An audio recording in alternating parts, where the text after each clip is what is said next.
What's love got to do with it? Got to do with it.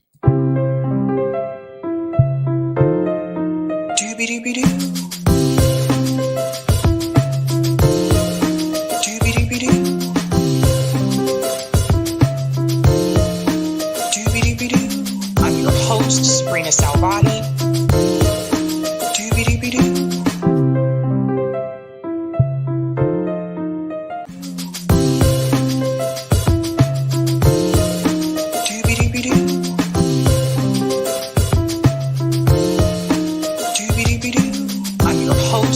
Salvati.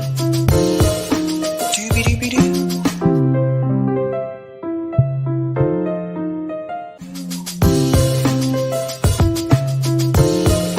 Doobie-doobie-doo. Doobie-doobie-doo. I'm your host, Sabrina Salvati. All right. Welcome back, guys. Happy Friday. Nope, Thursday. I'm already ahead of myself. Happy Thursday. Welcome to Sabs podcast. I'm your host, Sabrina Salvati. If you are new, I want to let you know that Sabs podcast is a part of Revolutionary Blackout Network.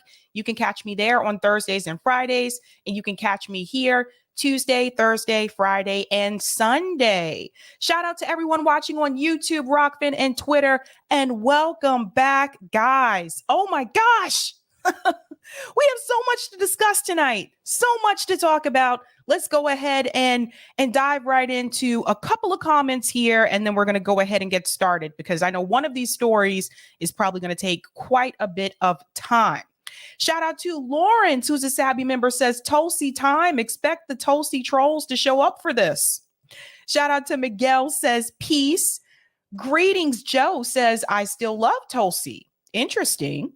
Shout out to CBC Voter, says, happy Thursday, Sabby Sabs. Everyone I missed as well. Greetings, Hannah G, says, patiently waiting. Shout out to Mastermind, says, Tulsi is an MIC honey trap.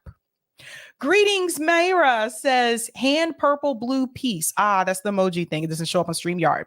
Shout out to Lorez, says, aloha, Sabrina, Eric, and Sabby fam. Hit the like. The Due Dissidents live reaction to Desantis stream was hilarious. Between the two, I still think Trump will win. Ron doesn't have the charm. And that reminds me, there is a poll attached to the live chat. Go ahead and answer that poll. We will reveal that towards the end of the stream. And we are also going to do call-in tonight as well. So I can't wait to hear your takes on all of this jazz. What's going on, Joe? OWS says, Trump or DeSantis? That's like asking someone if they prefer the gas chamber or the electric chair. Either way, these are not choices. These are ultimatums. Hashtag D's Nuts 2024. I remember D's Nuts. Oh, God, memories. What's going on? Dabby Dab says, coffee is ready. I hope my chat doesn't freeze. Been doing that lately. Oh, no, that's a bummer. That would be a YouTube issue. Shout out to Robin, says, love me some Sabby Sabs. Let's do this. Let's get it. Shout out to Perry Stein. Thank you so much for the super sticker. Perry's also a Sabby member. What's going on? Cassie says, Sabby Sabs. What's up, Cassie? Greetings. Gamer for Life says, hello. Shout out to Sean, says, yeah. What's going on? Deborah says, hi, folks. Greetings. Jordan says, yo, I'm on time. I am usually not, Jordan. I'm on time for this, but not on time for other things, it seems, in my life. Shout out to Notori, says, hey, with the wave and love. And Notori, oh boy, you've been on fire on Twitter lately. I saw some of your tweets last night in reference to the Ron DeSantis Twitter stream. What's going on? Terry says, good evening, fam. Shout out to Steve, says, hello, everybody. Greetings, Couch Potato, says, evening. What's going on? Whoops, I skipped someone. What's going on? Corey, who's a Sabby member, says, hello, all. And shout out to Rick, says, hey, y'all. Greetings, Chris, says, doobie-doobie-doo. Greetings, Eric, who's a Sabby member, says, hey there, lefty friends. I know, Steve. We'll give her a shout out tonight. We have a little tribute tonight that we'll do. I know. I feel the same way. Okay. Let's go ahead and dive in, shall we? Let's give a quick shout out to everyone who is a Sabby patron. Thank you guys so much for your support. I really do appreciate it. Really does help me out over here. Congrats and shout out to the Sabby patrons. If you're interested in being a patron, I have 5 categories: Ultimate, Sabinators, Sabsters, Sabbies, and of course, members. All of their names are listed here. You can also see their names scrolling across the bottom of the screen there on the ticker. Thank you guys so much. Really do appreciate that. Okie doke. We have some things to discuss tonight. So let's go ahead and pull up that beautiful thumbnail and dive into tonight's stories. So tonight, what are we talking about?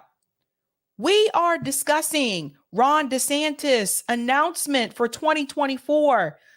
Oh, Ron, you didn't make yourself look good last night. That's for sure. That is for sure. We're going to get into all of that. I think this is actually laughable, to be honest with you. We're going to get into it. We're also going to discuss Russell Brand pushes back. And you can see a picture of Hunter Biden there kind of peeking around his shoulder there. What is that all about? We're also going to get into Tulsi Gabbard exposes the DNC. And what does this have to do with Robert F. Kennedy Jr.? Tulsi has been very vocal. So we're going to talk about that. And last but not least, I don't know if you've heard about this, but this news broke this morning. Germany has just entered a recession. So we're going to dive into that conversation as well. For the people who told me when I was talking about the fact that this inflation was affecting Europe on a different scale than the way that it was affecting the United States, you know, some people told me that I didn't know what I was talking about, that I should do my research. And I tried to warn people what could happen if this was not fixed or resolved. And here we are. So we're going into this story here with Germany. It is official as of this morning. Germany is now entering a recession. Now, if we go back a couple of weeks ago, actually like a month or two ago, I told you guys that Germany actually was having an energy crisis.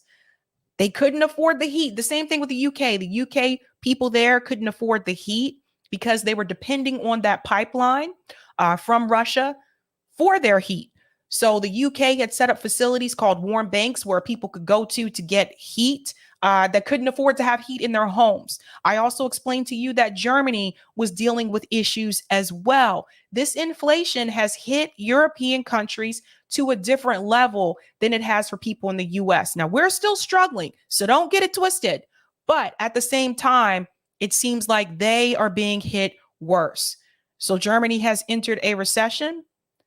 Let's go ahead and get into it. Hello and welcome. Let's take a look at news just coming in. Germany, Europe's biggest economy, has entered recession. This after its economy shrunk by 0.3% in the first 3 months of 2023. The German Statistics Office said that the German economy declined by 0.3% after the government accounted for inflationary effects. In the last quarter of 2022, the German economy fell by 0.5%. The country is said to have entered recession after 2 successive quarters of contraction in the economy. Germany is entering recession. It will shock market analysts who believe that the country will narrowly miss it in the first quarter of 2023. I want to chime in here for just a second and explain to you that you may be listening to this right now and you may think, well, I live in the United States, so this doesn't affect me in any way, shape, or form. But I do want to inform you that Germany has the 4th largest economy in the world. So it's not like they're ranked number 25th or something like that. They are a powerhouse economically. From what I remember, especially when I lived in Germany, Germany did have a good economy. So if a country like Germany can take a hit like this, I think you should still be concerned, even though you live in the United States. Now, the German economy, which is the backbone of the European Union, is already reeling under sky-high inflation, which led to consumption declining by 1.2% compared to the last quarter.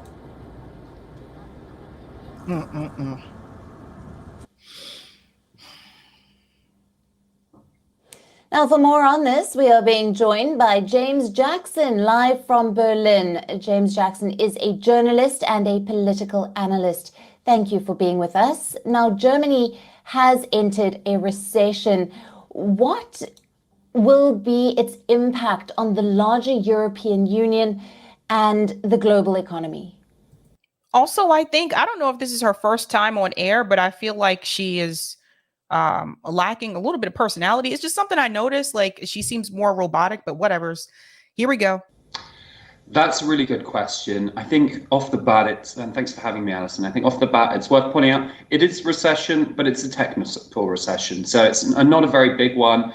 And I think things could have been much worse from the German perspective. It is a bit of a surprise, to be honest with you, that we have had a technical recession, because the growth was looking okay until if it weren't for inflation, which is also relatively low. But I think this is shows that once again shows how wrong Germany was to invest so much into Russian gas and put their energy security, and now it turns out their prosperity and their economic security relying on a dictator, Vladimir Putin. Let's pause here for just a second. There was something that he said I do want to discuss.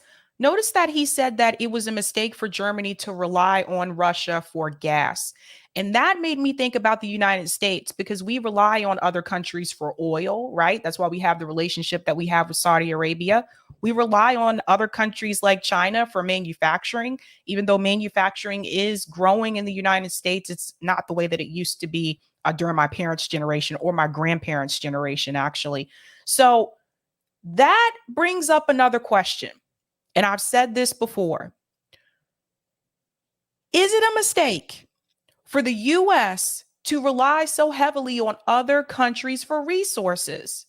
Rather, we are partnering with those countries for those resources, or rather we are stealing those resources. Let's just keep it real for a second.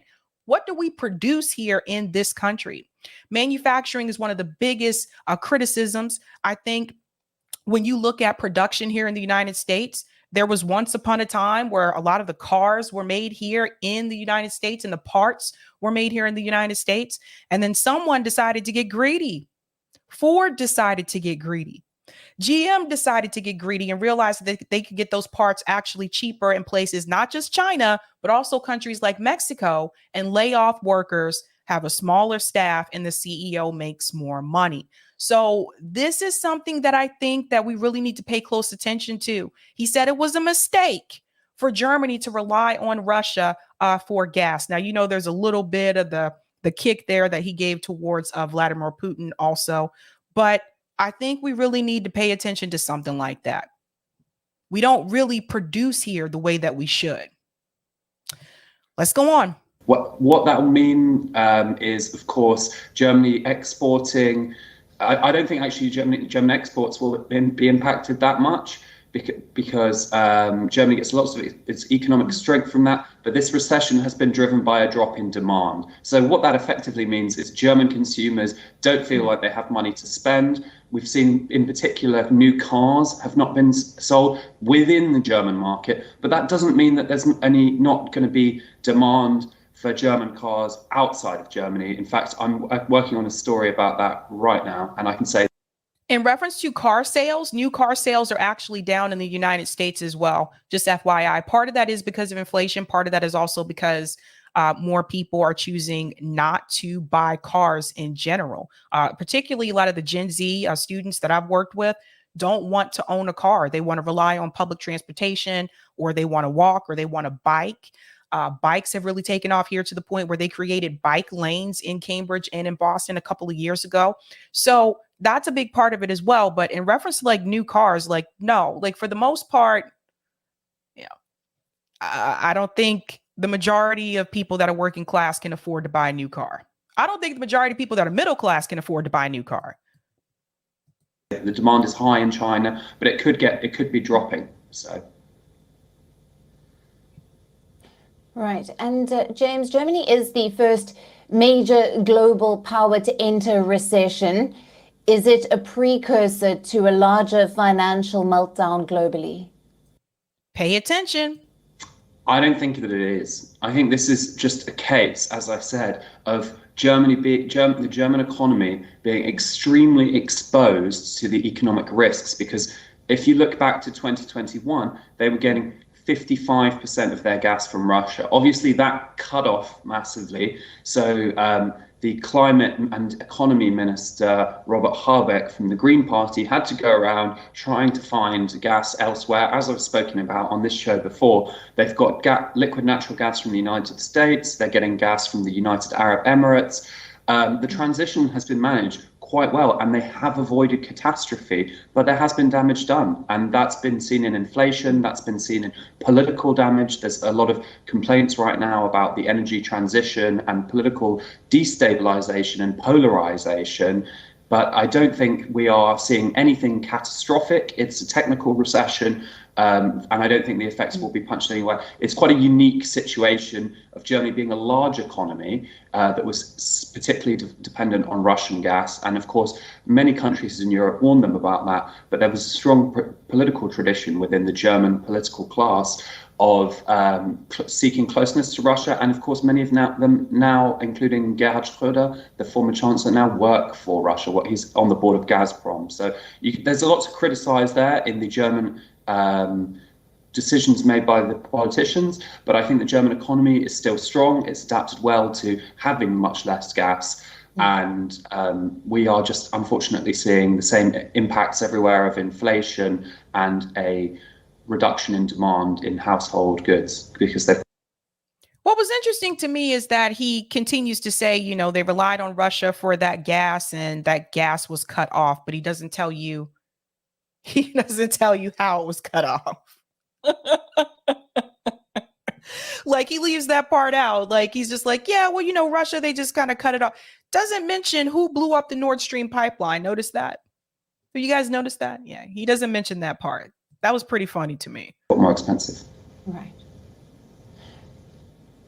Right. And what steps do you think major economies now need to take to protect themselves from potential domino effect? So I think in regards to inflation, that's the bigger issue here for most major economies. Germany's entered into a recession and there is low growth in other economies such as the UK. But I think some economies such as France are actually doing quite well, better than expected.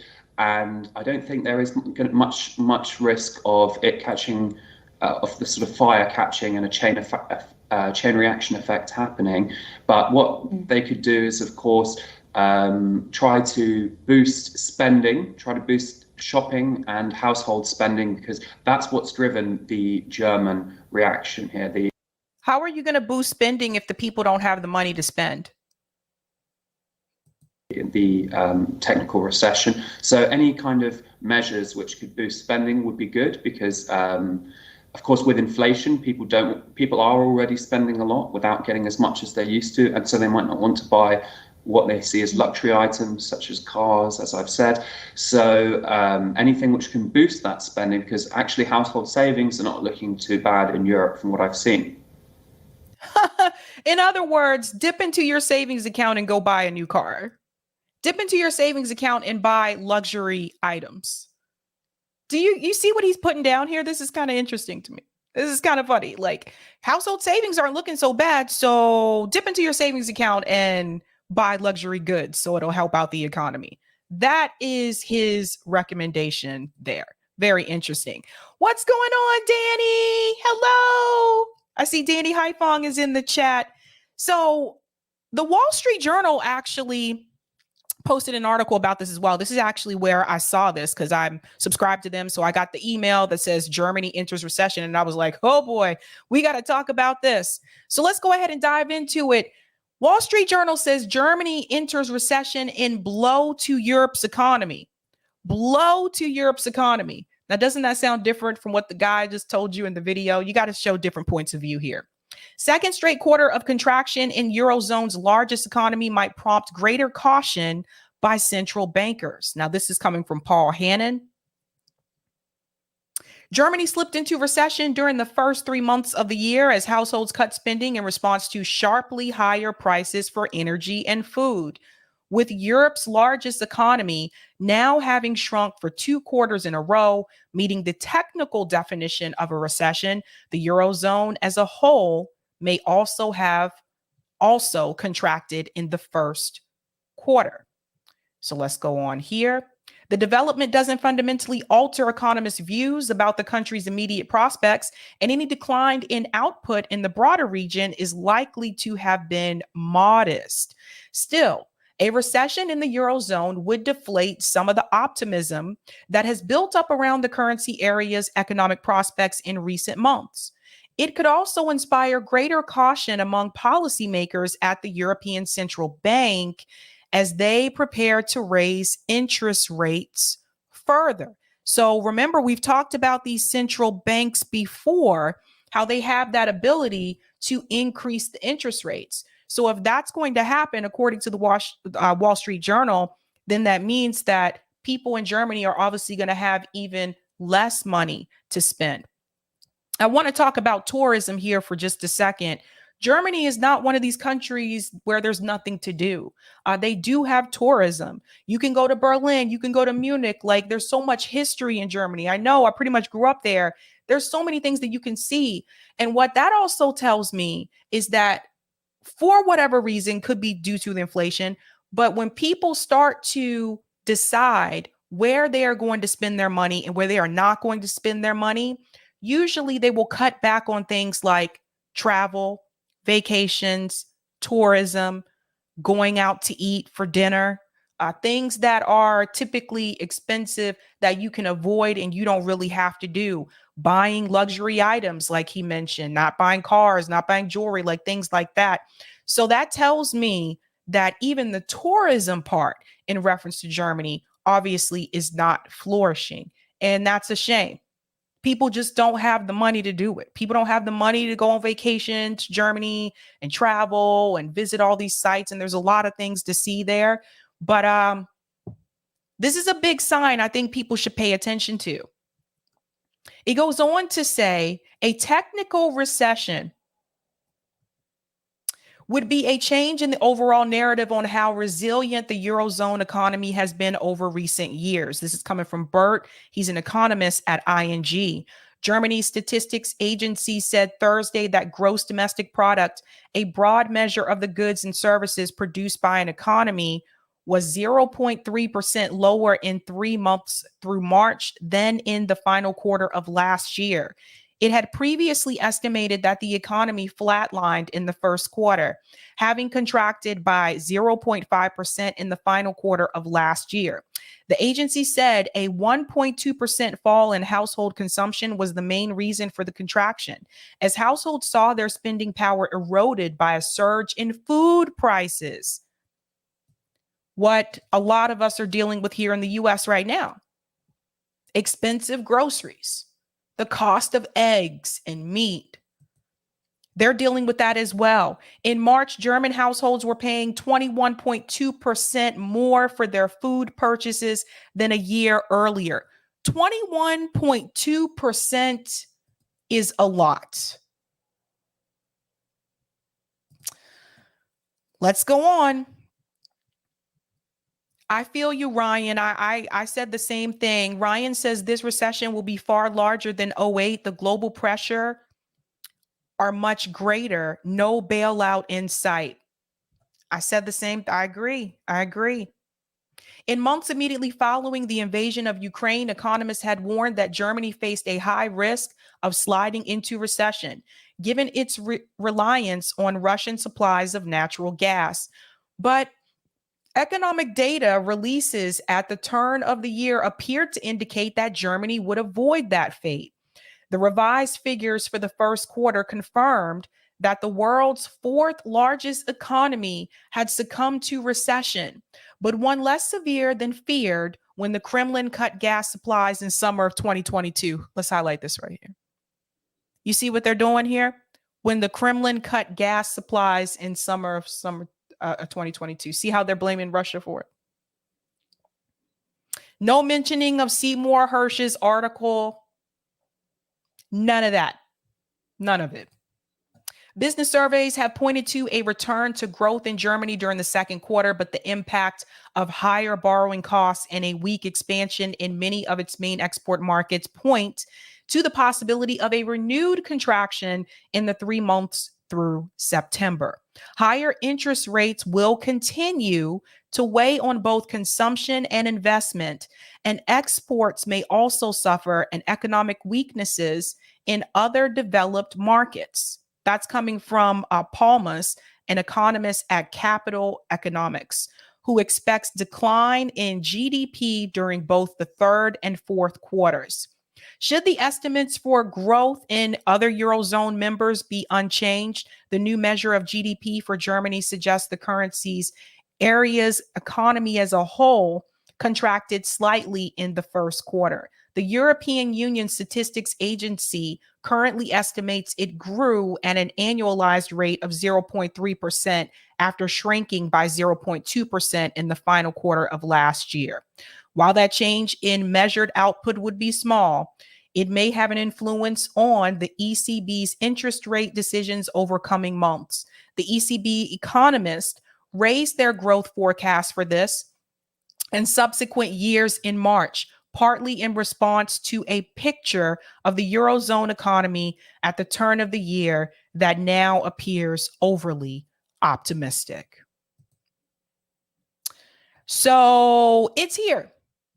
It's already starting. Hopefully, more people will cover this. I'm not telling you that you need to be terrified, but I'm also not telling you that you should ignore what's happening. Fourth largest economy in the world, entering a recession. I'm going to go to some of the comments here, and then we'll go on to the next story. Thank you so much for the super sticker, Perry Stein. Thank you for the super chat, Miss McMillan. Sabby, you're wearing that red. Love your videos. Oh, thank you so much. Red is my favorite color. I don't know if I ever told you guys that. In Deep says, Bernie's good friend Joe done fucked the world. I agree with that, In Deep. Thank you for the super chat, Elizabeth. Congrats, Sabby, on 40K. You are going places and no need to apologize for sharing your opinions. Thank you so much, Elizabeth.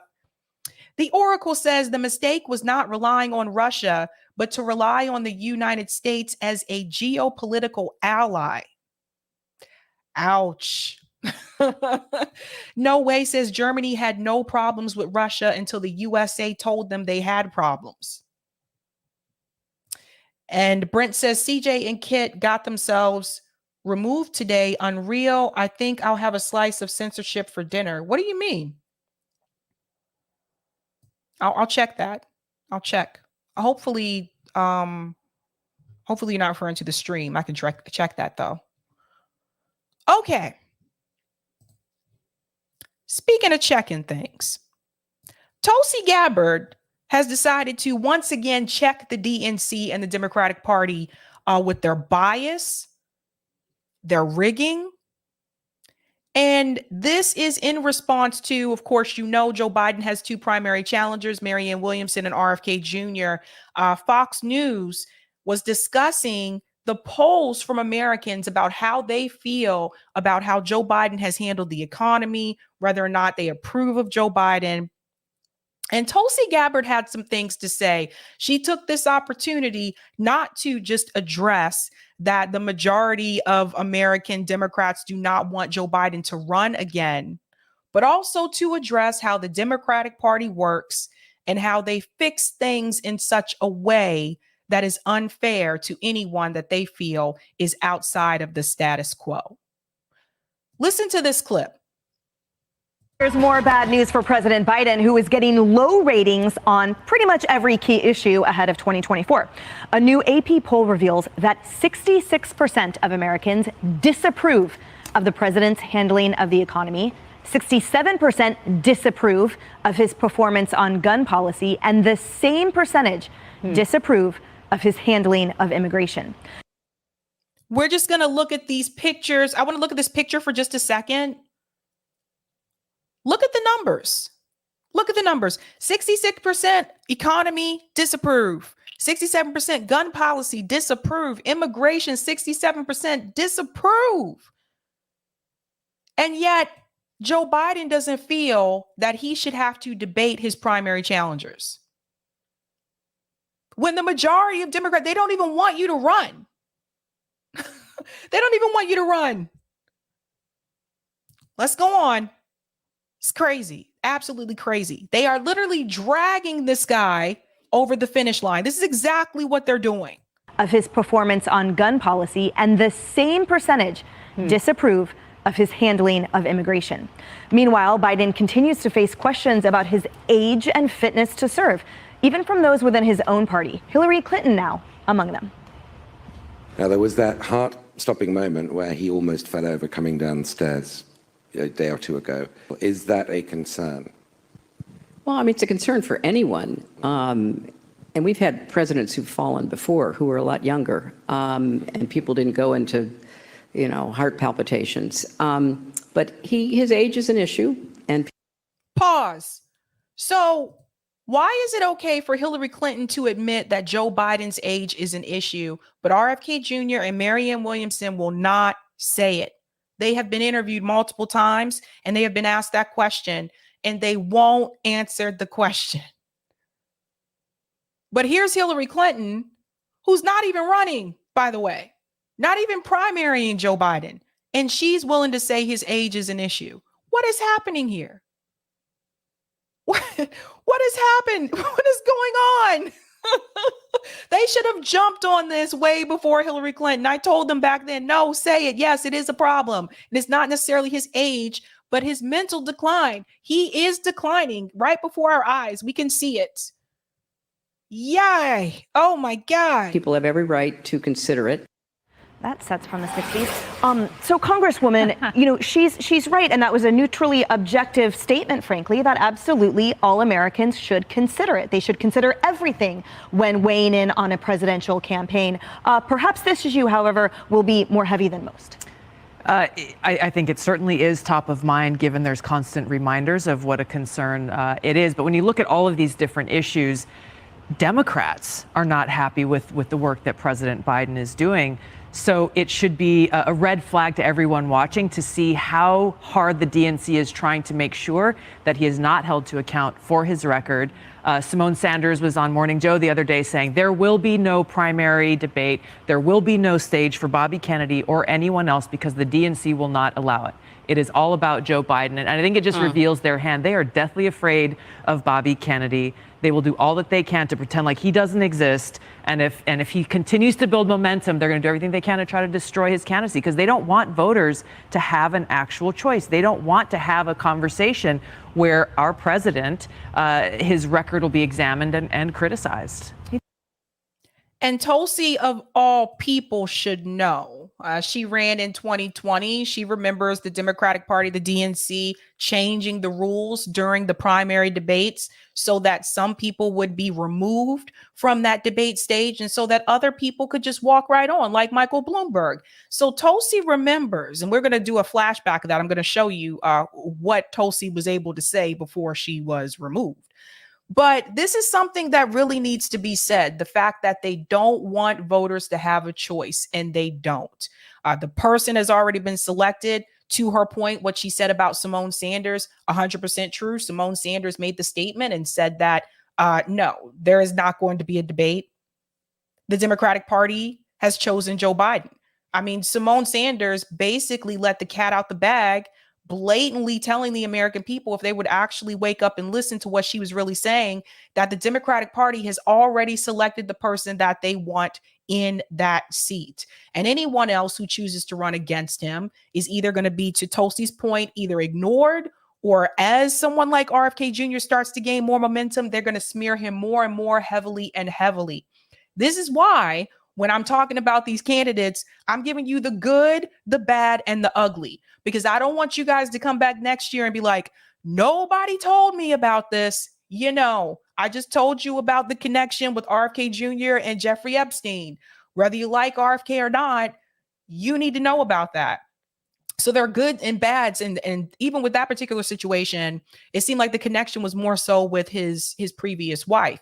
But I still need to tell you about it. You still need to know. You shouldn't have these surprise gotchas when it comes time around as we get closer and closer to the election. I think that strategy would work. I don't know if it'll work, but I'll tell you, he's incredibly vulnerable. I mean, we just reached day 853 of the Biden presidency. According to the 538 average, at this point in the presidency, he is the least popular president in the history of polling, with the exception of Jimmy Carter, which is kind of appropriate because he's the worst president since Jimmy Carter. He's 80 years old. He would be 86 if he won a second term. According to the Social Security Administration, and women live longer, but an average American man has a 60% chance of reaching the age of 85. So that means about a 40% chance that Kamala Harris would be president in some point in a second Biden term. So she's on the ballot. And is that what you want? Ask yourself that. Do you want Kamala Harris to run this country? Have you seen Kamala Harris in interviews? Has Kamala Harris made any type of decision making? This is really important for people to know and understand. I want to be very clear here. And I'm not talking about the K-Hive people who simp for Kamala regardless of what she does. I'm talking about the people who are so afraid of any type of opposition to Joe Biden that they are willing to just settle for Joe Biden, even though they're not excited about him. By the way, it kills me when people say they're not excited about a candidate, but they'll vote for them anyway. I don't get it. I don't get it. So are you willing to make that choice to just go along with Joe Biden because you're afraid of any type of opposition against him, that you are willing to settle for possibly Kamala Harris? I don't think Joe Biden will make it through a full second term. I don't. I wouldn't be surprised if after he won, he was like, okay, peace out. That's it. I'm done. I resign. So think about that. She's even less popular than he is. And when you bring up popularity, Kaylee, these polls reflect an absolutely dismal point of view of not only the president's fitness to serve, but also how he has performed or underperformed during his tenure. They do. But, I have a little bit of deja vu because I'm sitting here listening to this and I'm thinking we could have had this same conversation November of last year, before the midterms. Yeah. And look at what happened. The bad poll numbers for Biden didn't equal success for the GOP. So between now and next November, I am going to be a siren for the GOP having discipline here, because even when you dig into this poll, you see the 30% approval on the economy, on immigration, gun policy even. So it's a dire assessment. However, when you dig down into this poll, there was this one aspect that caught my eye, and it was on the debt ceiling. And it showed 79% of Americans say we shouldn't raise the debt ceiling, or if we do, we need to have deficit cuts. So I'm like, okay, Kevin McCarthy's winning on this. 79% of Americans agree. But when you look at who they're blaming for this, they're blaming Kevin McCarthy, Republicans, Democrats, and Joe Biden, meaning the GOP messaging is not breaking through. Meaning that more people are waking up and are starting to realize that it's both parties. That's why some people are blaming Kevin McCarthy and Joe Biden at the same time, because people are starting to see, okay, we left the Trump presidency. Joe Biden was supposed to be so much better for the American people, right? He ran on the soul of the nation. And yet here we are, still dealing with some of these issues that were present under Trump's presidency. But now there are even more issues that Americans have to deal with under Joe Biden, these economic issues, which, let's be fair. Yes, the pandemic came and that obviously it put a big dent into the economy. I'm not going to say that had nothing to do with it. But what I am trying to say is that some of the issues that people were dealing with before the pandemic, the homelessness issue, the healthcare issue, those issues still remain and were present before we had the pandemic, but they are worse now. So the thing is that more Americans are starting to see, look, we went from a Republican to a Democrat, and we still have these issues. We still have these economic issues. So she's telling you that means the GOP message is not getting through. I think the message is getting through. I just think more Americans are starting to wake up. One corporate party. We have to be disciplined. We have to be smart. We have to be almost perfect, because you're up against a liberal media. You're up against social media. So it's incumbent upon the GOP, be disciplined and get rid of the noise. You made me think of something, Tulsi, and when you're talking about how the left doesn't want Biden to take accountability or responsibility for everything that has failed on his watch. Let's go ahead and debunk this here. She's saying the left. The Democratic Party is not left. They continue to do this, and Tulsi knows better than this. They continue to do this. Fox News, MSNBC, Morning Joe, they do this too. They refer to the Democratic Party as the left. The Democratic Party is not the left. Okay? The left are the progressives, or they're supposed to be the left. But they continue with this framing, and Tulsi, having been a part of all this, she should push back on this. Let's go on. Maybe that's where some of the ageism speak is coming from. I mean, I remember when Hillary Clinton was running, and Obama, for that matter, with the Reverend Wright tapes. And it was always a little strange that late in that primary year between Obama and Hillary Clinton, how those tapes suddenly appeared. And I thought, well, the left would probably have more access to this stuff than a Republican sitting in the pews of Reverend Wright's church. And I just look at this. Who politically actually benefits if Joe Biden is suddenly silenced by, I don't want to take an acuity test? And you've seen all of those, not just Robert F. Kennedy Jr., but others coming out of the woodworks now. Maybe Manchin would take a peek. Now, Manchin's only a couple of years younger than Biden, so it may be suggested that he would need the test too. But you were saying something during the commercial that really jogged my brain. Age is a problem in general in our leadership. Yeah, exactly. When she asked the question, who benefits, in referencing Joe Biden's age, people with money always benefit. The corporations benefit. The donors benefit. See, that's the thing. It doesn't matter if Joe Biden wins or loses. Those people still get paid. Wall Street still makes money. They'll just make money off of the Republican candidate. It doesn't matter to them. You think they really care if it's a Democrat or Republican that's in the White House? As long as they get paid, they're fine. That's who benefits. The military-industrial complex benefits regardless if it's a Republican or a Democrat in the White House. When you look at the focus on a lot of the issues, or the lack of focus actually on real issues that are affecting families and working people all across this country, you've got a lot of folks who are in office who are and have been way out of touch with that reality themselves for a very long time. Worse yet, and taking age out of it, because, you know, I'm not saying that our government has to be made up of only young people and young families and parents and working people. Right. It's just about caring. It's about saying, hey, I may not know what you're going through, so, you know, I'm going to come and visit your community. I'm going to listen. And I'm going to better understand how we in positions of public service can actually work together across party lines to address those needs. And that's what we were talking about, is the lack of care and the lack of actual intent to solve problems. Right. You know what's... But why is there that lack of care? There's that lack of care and intent to solve the problems for the people because both parties are owned by corporations. Both parties are owned by Wall Street and the military-industrial complex. The days of caring about helping your constituents are gone. And now we've moved on to the days of, let me figure out how I can keep my seat. Let me figure out how I can get more money, fundraise more money for my reelection. Let me figure out how I can write that next book. That's what it's about now. It's about people becoming career politicians, people establishing generational wealth because of all this money that they're taking from these donors, and they continue to keep these seats. That's what it's about now. It's not about like trying to help the people.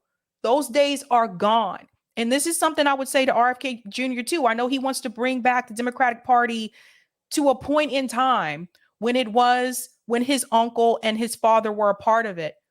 But those days are gone. The Democratic Party is corrupt. The Republican Party is corrupt. They are both controlled by big money interests. And unless you detach big money interests from those parties, you will never take it back to what it used to be. And people have to really understand that. Some of that is driven by, Emily, younger people don't have inevitability. They haven't been around for 50 years like Joe Biden, who basically becomes king. It's inevitable. Everything's inevitable. You don't have that when you're younger. What's not inevitable, however, are those results. So to your point, Kaylee, we just need that discipline on the GOP side, and we'll get there if we stick together. No, that's not how that works. Again, it reminds me of the similar talking points that Ro Khanna had in reference to the fact that Joe Biden was polling low. And Ro Khanna's talking points were, well, we just got to tell the story better. Now it's like she's saying the same thing for the GOP. She feels like the Republican Party basically needs to find a way to tell the story better. You can tell the story however you want, but American people know what the real story is when they look at their bank account. They know what the real story is when they go to the grocery store, when they buy gas. So you can keep coming up with all these stories, but people are waking up to that, I think. Now, the reason why I wanted to bring up this story with Tulsi Gabbard, because I want to remind you of a time when Tulsi Gabbard was very vocal during the Democratic primary debates. And after that, that was a wrap for Tulsi. So in reference to the DNC being fair, I want to remind you what really pushed them against Tulsi Gabbard the second time around, not the first time. The first time was when she decided to endorse Bernie Sanders over Hillary Clinton. So they, that was a big snub. And Hillary's like, you are not a part of the party anymore, boo. But then she decided to run anyway in 2020. And this happened. Proud of that work. I want to bring in Congresswoman Gabbard. Congresswoman Gabbard, you took issue with Senator Harris confronting Vice President Biden at the last debate. You called it a, quote, false accusation that Joe Biden is a racist. What's your response? I want to bring the conversation back to the broken criminal justice system that is disproportionately negatively impacting Black and brown people all across this country today. Now, Senator Harris says she's proud of her record as a prosecutor and that she'll be a prosecutor president, but I'm deeply concerned about this record. There are too many examples to cite, but she put over 1,500 people in jail for marijuana violations and then laughed about it when she was asked if she ever smoked marijuana. She blocked evidence. She blocked evidence that would have freed an innocent man from death row until the courts forced her to do so. That piece right there that Tulsi gave, like a lot of people bring up the marijuana story, but that piece right there, the fact that she blocked evidence to release a young man who was in prison until she was forced to do so. That actually is the more, I think, critical story that is told. And that is a true story. You can Google this and look this up. I read about it. So the fact that Kamala Harris is even sitting in the seat as vice president is what kills me with people like, oh, well, we got a Black Asian woman as vice president in the White House. I'm like, she not for you. She not for you. What does Cornel West say? What he said, all skin folk ain't kin folk, right? Or he said Black faces in high places. She's not, you think she ain't one of us? Kamala Harris ain't one of us. Kamala Harris didn't even want to say that she was, Black or whatever, or half Black or whatever. She didn't even want to claim it. She didn't want to claim it when she was running for the Senate. But all of a sudden, when she was running for president, all of a sudden it was, oh yes, I am a Black woman. No. It was all a grift.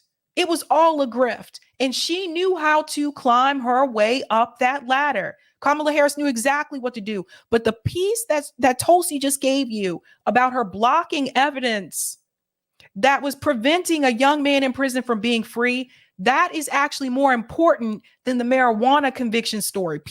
More people need to talk about that, I think. Let me go back just a little bit. Because after this, they were like, Tulsi, you got to go. Blocked evidence that would have freed an innocent man from death row until the courts forced her to do so. She kept people in prison beyond their sentences to use them as cheap labor for the state of California. And she fought to keep cash bail system in place that impacts poor people in the worst kind of way. Thank you, Congresswoman. Senator Harris, your response. As the elected Attorney General of California, I did the work of significantly reforming the criminal justice system of a state of 40 million people, which became a national model for the work that needs to be done. And you became a cop. She became a cop. I am proud of that work. And I am proud of making a decision to not just give fancy speeches or be in a legislative body and give speeches on the floor, but actually doing the work of being in the position to use the power that I had to reform a system that is badly in need of reform. That is why we created initiatives that were about reentering former offenders and getting them counseling. It is why, and because I know that criminal justice system is so broken, that I am an advocate for what we need to do to not only decriminalize, but legalize. This is why she had parents, single parents arrested because their kids weren't in school. One of the women, you should look this up, one of the women that was arrested, she was actually in the ER. She was in the ER. So she didn't even know that her child didn't go to school. Legalize marijuana in the United States. I want to bring Congresswoman Gabbard back in. You're responsible. The bottom line is, Senator Harris, when you were in a position to make a difference and an impact in these people's lives, you did not. And worse yet, in the case of those who were on death row, innocent people, you actually blocked evidence from being revealed that would have freed them until you were forced to do so. There is no excuse for that. And the people who suffered under your reign as prosecutor, you owe them an apology. Senator Harris. So is that who you want to be president, Kamala Harris? I don't believe Joe Biden's going to make it through a second term. I really don't think so. I think he would resign at some point. That's who you're looking at. Her right there. But to this point, that was pretty much the last we heard from Tulsi. The DNC, they continued to change the rules throughout the Democratic primary debate to make it so that less candidates would be on that stage, and to also, let's be real, to help Joe Biden. So Tulsi is correct that, and I was never a Tulsi stan, by the way, but Tulsi is correct about what the DNC is going to do. She's been through it. She already knows. I'm going to go to some of the comments here in the chat. Thank you for the super chat, P. Walker. People need to stop with the we can't do worse than President blank. Think about it. Each president has been worse than the one before. Thank you for the super chat, Zero Campbell. Hashtag term limits and repeal Citizens United. Yeah, Citizens United is another one where we don't hear much about it anymore. Deneen says, I call Biden Harris the Wonder Twins of mass incarceration, right? You got the cop, the former cop, and you got Crime Bill Joe. And people actually believe that they were going to like, oh yeah, we'll help with the criminal justice system. We'll make reforms. Oh, defund the police. Oh, I totally understand. Yeah. Give me a break. Of course, they're going to give the police more money. If you have not had a chance to do so, go ahead and smash that like button, guys. That helps me with the algo. Thank you very much. Okay. We are moving on to our next story here. And this one is about Russell Brand. So I don't know if you guys are aware, but even after the Twitter files revealed damning information about government agencies basically telling Twitter executives who they could keep on the platform, what they should remove, who they should suppress, even after all that information has come out, even after Elon Musk has done actually a couple of interviews to back that information, there are still some mainstream media outlets that are still continuing to consider these things to be conspiracies. And one of the most pressing stories that they still refuse to admit is truthful is the Hunter Biden laptop story. So people like Russell Brand are being smeared. Of course, Elon Musk is being smeared. But I want you to hear what Russell Brand has to say about this. I think this is an interesting conversation. It's called That's Bullshit. Elon just revealed this. Listen to this. Elon Musk has been spouting a lot of conspiracy theories about powerful individuals influencing political parties with money and a media that don't report stuff that's integral when it comes to your understanding of the political process. So who do you trust, Elon Musk or the mainstream media? Let me know, baby.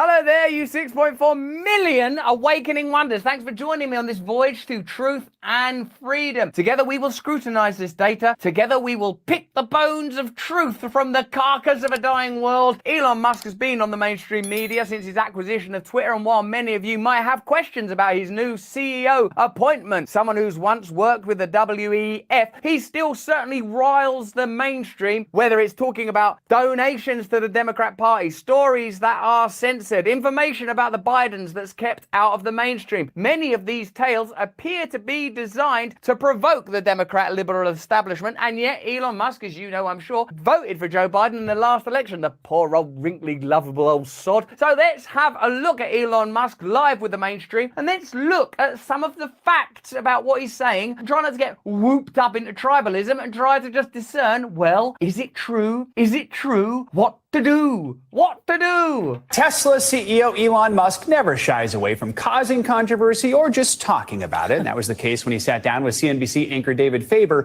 for a wide-ranging interview. We want to start off with Musk's reaction when he was asked about conspiracy theories. Take a listen. Let's talk a bit about your tweets. We've talked about this interview before on Rumble. Have a look at all of our stuff over there. This interview's... Oh, yeah, he does some Rumble promotion. Let me just fast forward through that. Sorry. Okay.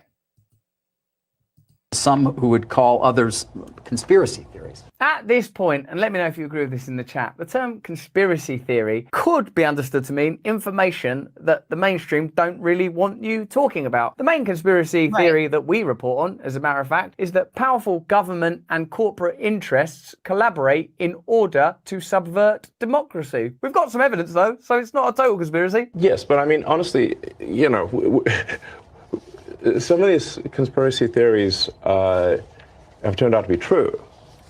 Which ones? Well, like the Hunter Biden laptop. That's true. Yeah. Yeah. So the Hunter Biden laptop story. So notice how, again, see how they still refer to it as like this conspiracy thing. The Hunter Biden laptop story, which was first published by the New York Post, and that was shared on Twitter. Remember, the Twitter files revealed to us that those government agencies came in and said, suppress that story. This is why more people didn't find out about it at that point in time. But the New York Post story was correct. Let's also remember that Glenn Greenwald wanted to write about the Hunter Biden laptop story in The Intercept. And The Intercept told Glenn Greenwald, no, you can't publish that story. So there was manufactured consent in a way to make sure that Joe Biden remained pretty squeaky clean as possible so that he could win. And any type of story, whether it was the Tara Reade story, whether it was the Hunter Biden laptop story, that would make Joe Biden look terrible, it was suppressed, or the people who reported the story or came forward were smeared. They were said they were not credible sources, right? Or they would say, oh, this is actually just some type of Russian interference here. That's what they said about the Hunter Biden laptop story. It was Russia. Let's go on. Laptop story is important for a number of reasons. One, its release at the time when it was uncovered may have affected the outcome of an election. Two, some of the information on that laptop pertains to the financial dealings of the Biden family, possibly even Joe Biden himself, allegedly.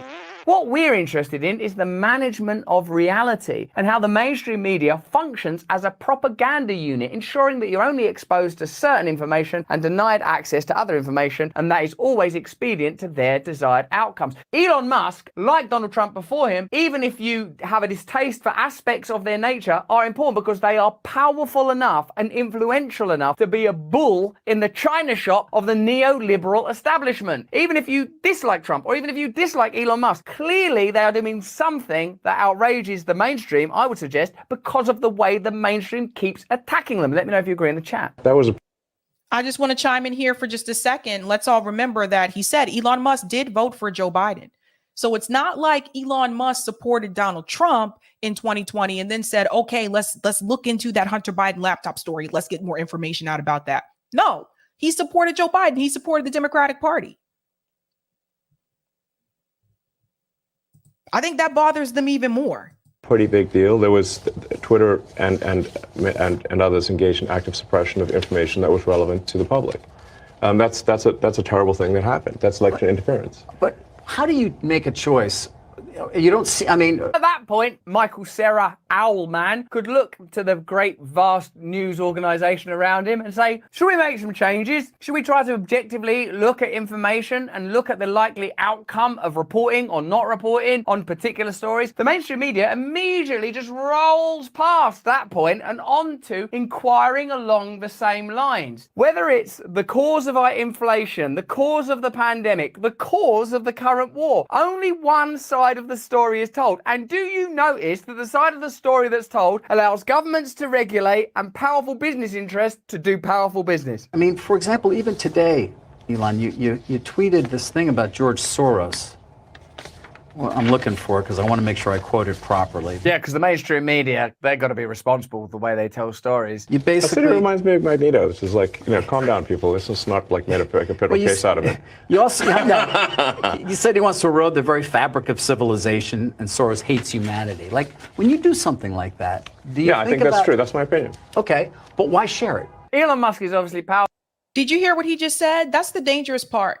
So he's criticizing Elon Musk, and I've many criticism of Elon, but he's criticizing Elon Musk because of a tweet that Elon Musk made about George Soros, criticizing George Soros. And Elon Musk says, well, that's his opinion.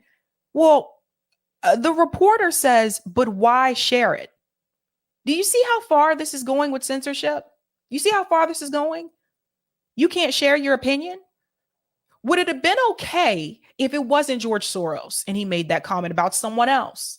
Maybe someone that donates to the Republican Party. Maybe someone who's a Republican politician.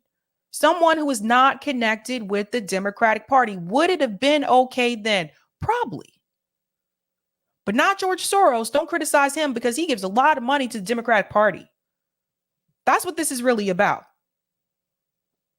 But this is where we're at now.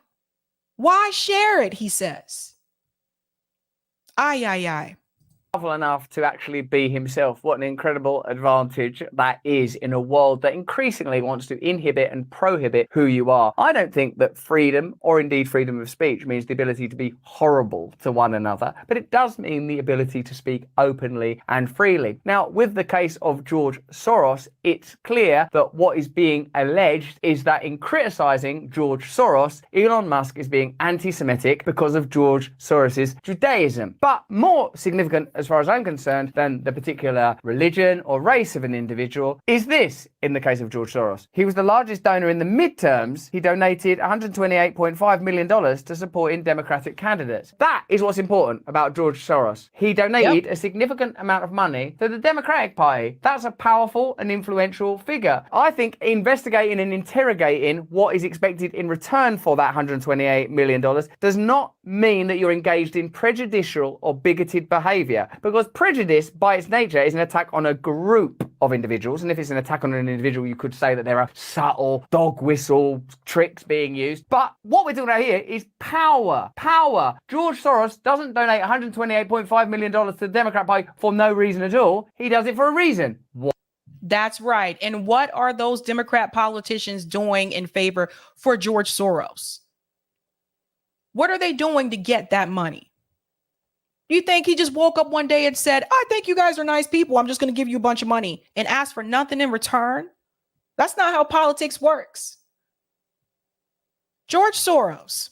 What is the reason? Is the reason to assert control? Is it to direct the Democrat Party? Is that interesting to you? Is it nothing? Why is that line of inquiry immediately shut down? Perhaps the mainstream media could nullify this problem by saying, we are going to investigate all billionaire donors to both political parties and see how their influence plays out when it comes to administration and legislation in the terms that follow the campaigns that they donated to. The religion and race should not be relevant. Racism is foolish and it's a waste of time. It is not a foolish waste of time to investigate the impact of donations on the way that a country is run, particularly when it's purportedly a democratic republic. Why share it? Especially, why share it when people who buy Teslas may not agree with you? Advertisers on Twitter may not agree with you. What's fascinating about this is we're watching the mainstream media try to apply censorship to Elon Musk. Let me make something very clear here. So because some of his customers may not agree with him, he shouldn't share his opinion. This goes for anybody, not just Elon Musk. Because some of your customers may disagree with your opinion, you shouldn't share it. You see what he's trying to do? Oh, let's add in a little bit of fear here. Advertisers and your customers may not like what you're saying here. So maybe you shouldn't share it. You think Elon Musk is sitting back home worried like, oh man, I might lose some money? I don't think so. I don't think so. I think Elon Musk is all set. Okay. I think he's good to go. Responsible for the share prices of Tesla. You are meant to be neutral and objective on Twitter. Who now believes that when Musk took over Twitter, the sturm, drang, and hysteria that surrounded it was because of, oh no, this guy is going to be really influential in Twitter and he's going to make it bad, rather than we control Twitter and once he takes over, we're not going to control Twitter? Which seems more likely to you, looking at the Twitter file revelations, for example, and how we now understand that social media and the government, big tech more broadly, and various government agencies and even global agencies use social media to convey messaging that would otherwise be impossible, would certainly be impossible if there was a gatekeeper that just didn't agree with them. Even if you don't like Elon Musk, I would say, again, as with all these stories, extract the subject and just look at your own values and principles. Look at what's actually happening. It's one of the tools to personal awakening. Why not just say, hey, I think this. You can tell me, we can talk about it over there, you can tell your friends, but why share it widely? The line of questioning here, why can't you just say that to someone in private? Why post it on social media? The fuck? Really?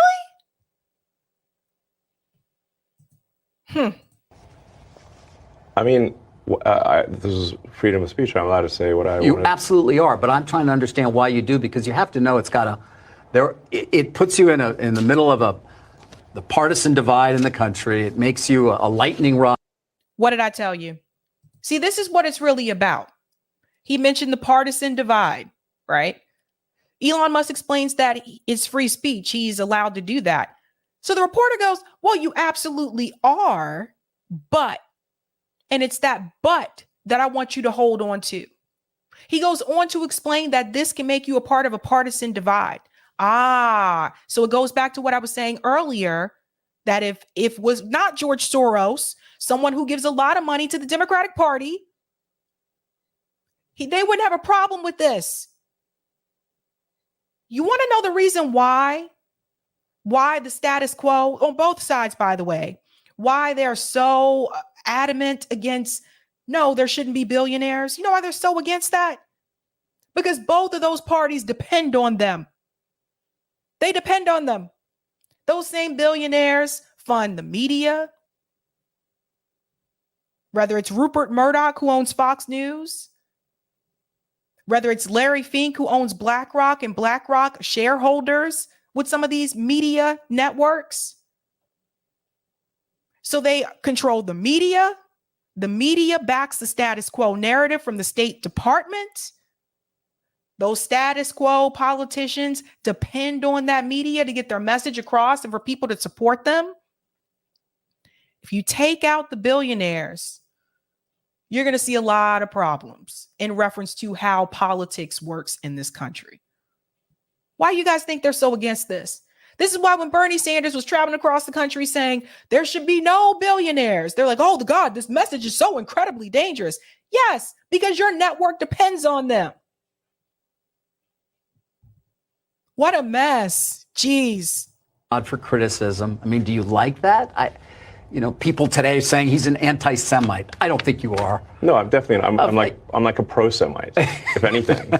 I believe that probably is the case. Yes. But why would you even introduce the idea then? That's extraordinary. See? Because he's not introducing that idea. That idea has been subsequently introduced. To what end? Remember, Elon Musk was criticized for being anti-Ukrainian and not supporting Ukraine enough, and was able to reveal that he donated 100 million. Really, the organization that needs to be inventoried and scrutinized is not Elon Musk, it's the mainstream media. You need to ask the mainstream media these questions. Why do you report these stories? Why don't you report these stories? Why do you highlight that information? Why have you ignored that? Why have you exaggerated that? Where do you get your funding from? Why do you have these experts and not these experts? Why was that information suppressed and that information highlighted? That is the kind of inventory, the kind of audit that needs to take place. Elon Musk, powerful though he is not like the blanket that encompasses the globe when it comes to the shared agenda of the corporately owned or state-owned media in maintaining systemic control. And I include within that the vague and, in my view, irrelevant fluctuations that take place in a bipartisan democracy. Oh, this bit of the media likes them, this bit of the media likes them. Which part of the media says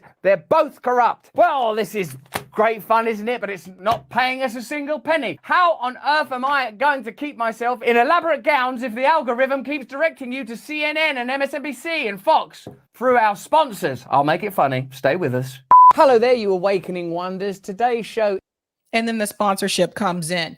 But the point that I want to add about all of this that I think is really important is the fact that it has gotten to the point now where anything that, whether it's the State Department, mainstream media, anything that goes outside of that status quo, they can just write it off as that's a conspiracy, don't listen to it, even if the story is true. And then the people who are sharing that information, whether it's Elon Musk with the Twitter files, whether it was Matt Taibbi, right? Look how they came after Matt Taibbi. Whether it's, what's his name? Li Fong, whether it's Li Fong, whether any of these journalists, Michael Schellenberger that worked on the Twitter files, whether it's someone like Russell Brand, whether it's someone like Jimmy Dore, any of these people that go against what the status quo talking points are supposed to be, you are seen as a problem. And how do you fix a problem? How do you fix a problem that's a mouthpiece? You try to censor it. So these are just dangerous talking points for him to tell someone, why would you say that? Oh, yeah, you have free speech, but maybe you should have said that in private. What's the difference between saying it to someone in private and saying it on social media? You're still saying it. This is where we're headed now. This is where we're headed. Let me get through the sponsorship part. Then we'll get to the next part. Sponsor. This part right here. And the truth together. Let us investigate. That's not the mentality. The mentality is attack, attack, attack on behalf of the system. Destroy, destroy, destroy on behalf of the system. You link to somebody who's talking about the guy who in a mall in Allen, Texas. And you say something like it might be a bad psyop. I'm not quite sure what you meant, but The company that found this is Bellingcat. Right. And you know what Bellingcat does? Psyops. Right. And that's a debate you want to get into on Twitter? Yes. Yes, Elon Musk is allowed to get into debates. You're allowed to get into debates. We are allowed to have conversations. We're allowed to. To prevent conversation, you have to start from the assumption that people are malevolent and that there is and ought be a central authority that should control your debate. Once you say there is no central authority, I do not yield to any central authority. I have my own relationship with morality and values, my own principles, and I will use them as my guide, not systems that I know already to be corrupt because of the way they've behaved. Then you are free from this. Here's a little bit more information on Bellingcat. This is from Aaron. And then we'll pause it there because that goes into another discussion. But one of the things that I wanted to say is, again, he says, why even share it or discuss it on Twitter? Why does it matter what platform he chose to use? That's just an excuse. That's just an excuse. If he would have said it on Facebook, he would have said, why did you share it on Facebook? The point is, they don't want you to talk at all. They don't want you to express your opinion that is going to be different or may give shock and awe value to people who are totally tuned in to CNN or Fox News or MSNBC, and they only know these mainstream media talking points. They don't want you to say anything that is outside of the status quo. That is the point. Obviously, that reporter isn't going to say it the way that I just said it, but that's exactly what they're trying to do. And it's a problem. This is why they're smearing people like Russell Brand, saying that he's secretly right wing. That's why they did that to Matt Taibbi. This is why they do it to Jimmy Dore. Some people do this to me as well. And I'm just like, whatever, you're an idiot. But this is why. Anything that they can do to get people to take their eyes off of what these people are saying and just become sheep again and go back into the herd. That's what it's about. What's going on? Dan says, killing it, Sabs. I know Russell would want you on. Reach out. I do not know how to reach out. I know other people have told me this as well. I actually have no idea how to reach out to him or contact him. Allie says, Musk is part of the system. He has government contracts. Yes, he does. And we're going to get into that in just a second in this next story, actually. The Ron DeSantis story. And Terry says they are all in bed together, Sabby. Yes, they are. They're all in bed together. And you're going to see that with this story about Ron DeSantis. So, okay. All right. Before we get into what happened in the Twitter space, because I was in the Twitter space, I saw some of you trying to get in. I saw you on Twitter, Notori. I saw you say, what the heck? I can't fetch this space. We'll get into all of that. But before we get into that, I want to start off with this announcement ad from Ron DeSantis. So yes, it is official. Ron DeSantis has announced that he is running for president for 2024. Of course, he would be facing Donald Trump. He's also going to face people like Tim Scott, Nikki Haley as well. They've also thrown their hat into the ring. Hutchinson also has thrown his hat into the ring. But obviously, I think we all know at the end of the day, this race on the GOP side is going to come down between Ron DeSantis and Donald Trump. And based on what I saw yesterday, it does not look good for Ron DeSantis. And I'm going to try to get through this story without laughing too much. But let's go into that campaign ad that he has where he announces that he's running for president. Our border is a disaster. Crime infests our cities. The federal government makes it harder for families to make ends meet, and the president flounders. But decline is a choice. Success is attainable, and freedom is worth fighting for. Righting the ship requires restoring sanity to our society, normalcy to our communities, and integrity to our institutions. Truth must be our foundation, and common sense can no longer be an uncommon virtue. In Florida, we proved that it can be done. We chose facts over fear, education over indoctrination, law and order over rioting and disorder. We held the line when freedom hung in the balance. We showed that we can and must revitalize America. We need the courage to lead and the strength to win. I'm Ron DeSantis, and I'm running for president to lead our great American comeback.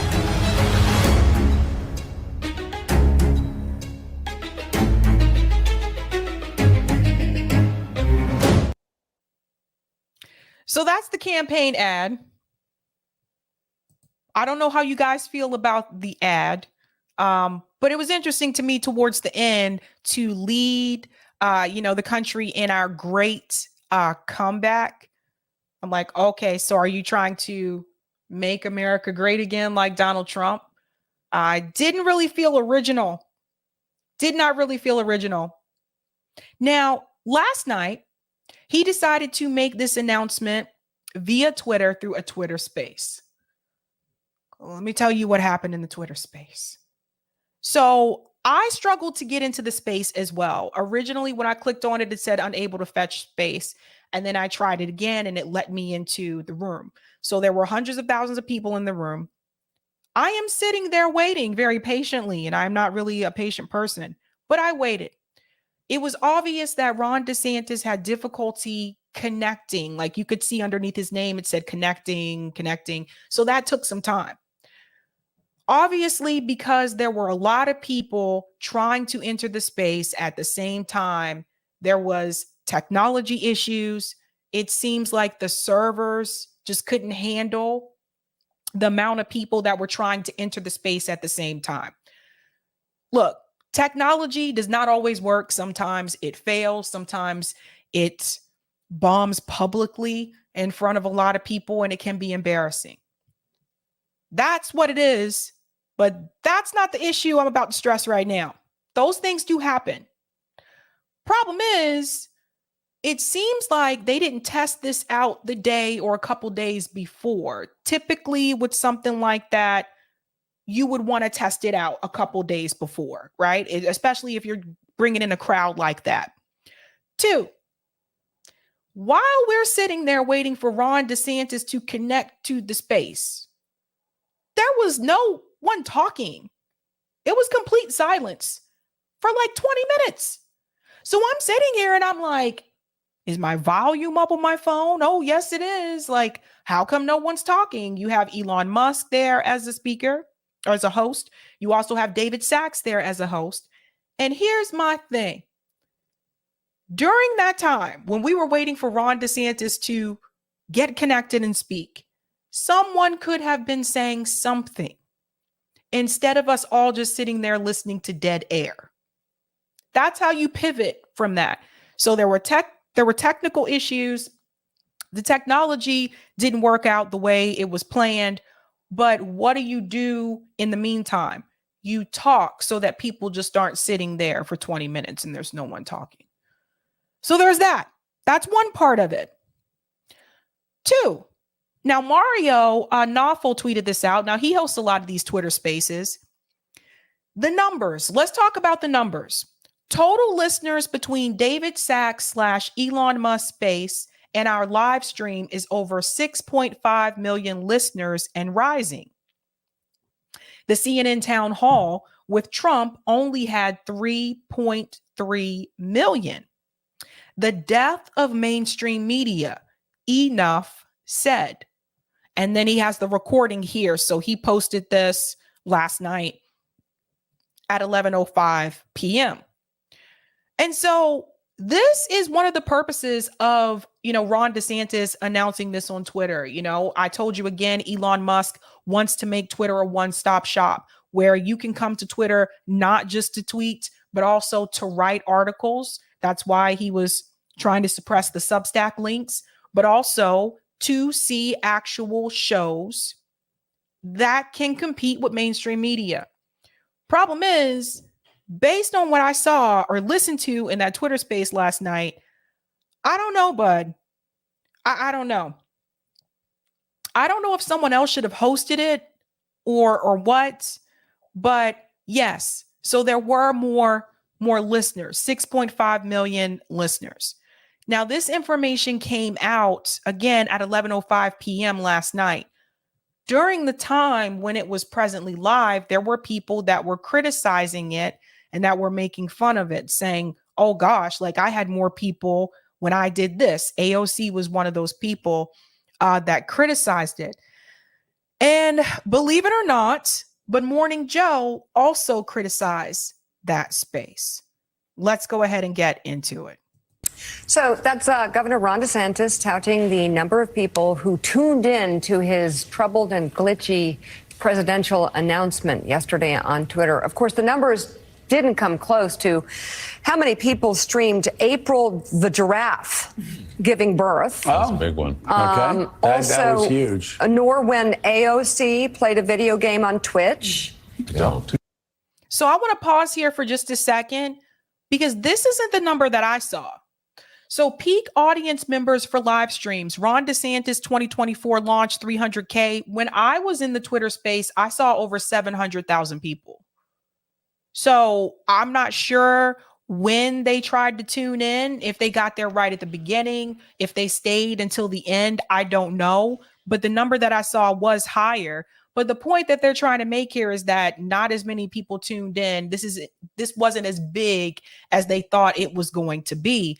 Some people did come back and listen to the recording. And because there were those issues with the technology, some people did drop off. Like at one point it had crashed and then they had to reopen. So that affected the numbers as well. But listen to this. Look, AOC plays video game on Twitch, 430,000 people watching. And yes, this is true. AOC bragged about this herself on Twitter. But one thing I do want to say is that, again, these are two different platforms. So I think if you're going to make these types of comparisons, it's hard to compare Twitch to Twitter. Those are two different things. So just my take there. And also, well, guys, but I mean, that was important. Right. You know? BuzzFeed drew an audience of 800,000 when they blew up a watermelon. That was cool. I do remember. Yeah, So- yeah, you that had was to good. watch that. That's Yeah. like, where were you when the Red Sox beat the Yankees? Yes. Yeah. Stop it. Why? I'm just Good work, confused, Jeff. though. This Went out didn't of his even way. have video. I Like, liked it. who thought this was a good idea? Really, seriously. I mean, were there people saying this is going to be a moment to remember? Like, this is going to. But it is a moment to remember because people are still talking about it today. So people remember it, maybe not for the reasons that they want them to remember it, but people do remember it. Now, to Misha's point, in reference to video, I kind of thought that when it was announced that he would be making this announcement on Twitter, I assumed there would be some type of video component. Now, obviously, they probably couldn't figure out the code fast enough to add video to Twitter Spaces. I don't even know if you can do that, to be honest. But even if you look at something like Call-In has that option where you can use like a video. David Sachs knows this. He owns Call-In. So for me, it was just kind of like he's announcing that he's running for president, but there's no video. So that was kind of weird too. To that point, and I don't even care for Misha, but to that point, I was kind of surprised by that. But they're funny, like who thought this was a good idea? Sorry, like for instance, Drake playing Fortnite, Willie. I mean, I was just I was looking at that list. Who came up with that list? It's a very specific video game interest and Ronaldo recording himself in the sauna. Take a shot of the control I'd like room. to speak to the staff. Yeah, let's take a look at these people. Alex, It's not even that you? Friday. Yeah. So people have been making fun of it, as you can imagine, on mainstream media, because one of the things that was said is that this is going to be, a shockwave, so to speak, in reference to mainstream media. And we'll get into, there are 3 particular questions from that space that I want to get into tonight, because we're going to talk about some of the things that Ron DeSantis said. But to that point, David Sachs actually went on to Fox News after this event and explained what happened. Let's get into that. A big entrepreneur. David, great to see you tonight. Thanks for joining us. Now, we're going to get to Governor DeSantis's vision, especially like ripping apart the bureaucracy in a moment. But the question on everyone's mind, including my daughters tonight, is what happened? I mean, you handled it so well, much better than I would have. But what happened at the top? Well, what happened at the top, Laura, is just we had 1 million people simultaneously trying to get into a Twitter space, which is an online room. And I mean, DeSantis just melted the servers. We had so much interest. I mean, I got to hand it to him. Normally it takes a Kardashian to do that. So we just had so much interest. It took about 15 minutes. We've never had that level of scale before on Twitter. I think the biggest room's been around 100,000. And so after about 15 minutes, we just moved the room to my account from Elon's account. And then it really worked perfectly. I think if your viewers want to go on Twitter, the recording is going viral right now. They're going to wonder what all the fuss is about, because once we got started, the audio was perfect. And I think the governor was totally unflappable. And I think one thing I learned about him from this is that once we did get started, and we were, about 15, 20 minutes late, there was no hint of anger or irritation on his part. He was in a great mood. He was, like I said, cool and unflappable. Really, I think made a great impression as someone who doesn't get thrown off his game very easily. No, he certainly doesn't. And again, other people would have been really unhappy. This kind of thing has happened to me a lot, David. So I'm kind of laughing because I'm very empathetic when this kind of stuff happens. I'm glad it happens to Elon Musk because he's a lot smarter than a lot of people like me on technology. Let's talk about the economy, because that was one issue that I've mentioned this with Newt earlier. You probably missed it, but why wasn't more of a focus tonight on the issue, the number one issue that Americans say is bothering them, which is inflation, high prices, and the economy? And pause. So that is one of the criticisms that I do have from that announcement last night. where was the focus on the economy? Some of the questions that were asked, I felt like a lot of it was culture war driven questions. I felt like, is he seriously not going to talk about the inflation, the economy? What about the war between Russia and Ukraine? I felt like when it came to the issues that most Americans, especially working class Americans, are concerned about right now, that was not the focus. And I don't understand how you can go into this Twitter space and announce you're running for president and focus on culture war issues that most people who are working class and poor don't even have time to think about, let alone deal with, because they're too busy trying to figure out how they're going to pay rent next month, how they're going to pay for these groceries, how they're going to pay to put gas in their car. And you don't make that the central theme of the discussion. That is a big problem. And I'm going to tell you something right now. If Ron DeSantis is choosing to run on culture war issues, this is going to be laughable in his face, and he is going to bomb. Just keeping it real. You cannot do this at this point in time when people are struggling financially. I don't know what he was thinking. I don't know who the campaign manager is, but honestly, it was laughable, you guys. I'm not kidding. Sitting in that Twitter space, I was like, this is what he's talking about? Let's go on. I mean, you're right. We should have had more questions on that. There's so many other questions that we could have gotten to, but the time just went by so fast. We only had about an hour, and no, it did not go by fast. The time did not go by fast for those of us who were sitting there for 20 minutes and there was no one speaking. Sorry, David. Maybe the time went by fast for you because you were a host, but for those of us sitting there, it was not going by fast. You know, I wanted to give him time to first lay out his vision, and he did that at the top. And then we got into some of these controversies that have been surrounding him. I asked him about this NAACP travel advisory. I asked him about Disney. We asked him about the book bans, because there's a lot of people out in the country who have heard all these narratives in the mainstream media, and they've never heard directly from him on these issues. And so I wanted to give him the chance to respond to those things. And then, you know, we talked about major issues like immigration. We talked about education. There were a lot of issues that we did talk about. I think it's fair. Maybe we should have talked more about the economy, but we also. You should have talked about the economy first. After he laid out his vision, the first question should have been about the economy. I could not believe what I was hearing last night. I couldn't believe it. And like in Twitter space, you can't, it's not like call in where you can call in, you know? So we're just sitting there and I'm like, you've got to be kidding me. Like, I don't know what Elon Musk and David Sacks were thinking. Maybe someone who has experience like moderating, you know, political conversations, maybe they should have been added as a host as well. But I was really just shook by the fact that there was no focus here on the economy, right? But I'm going to show you something. Let him finish what he's saying. Because I went into this asking myself, why is David Sacks invested in this? I'm going to show you in just a second. Also talked about, you know, what a great, I think, economy the state of Florida has. And there's going to be opportunities for more of these town halls. So, you know, we'll get to it next time. David, can you give us a sense of the room? Because we were all dying to, like, were you guys together? Like, was Elon Musk even there? Was he in Europe? Yeah. I mean, we didn't know where anybody was. No. Elon and I were together in a conference room in Twitter headquarters, and there were a bunch of engineers gathered around us. And again, it's because we've never had an event like this on social media where you've got literally 1 million plus people trying to break down the doors to get into a Twitter space. And the only way to really test the scalability of a tech platform is you just get to that next level of scale. And so we had engineers there who are helping us out, and we just made the switch to my account. And then, like I said, it worked perfectly.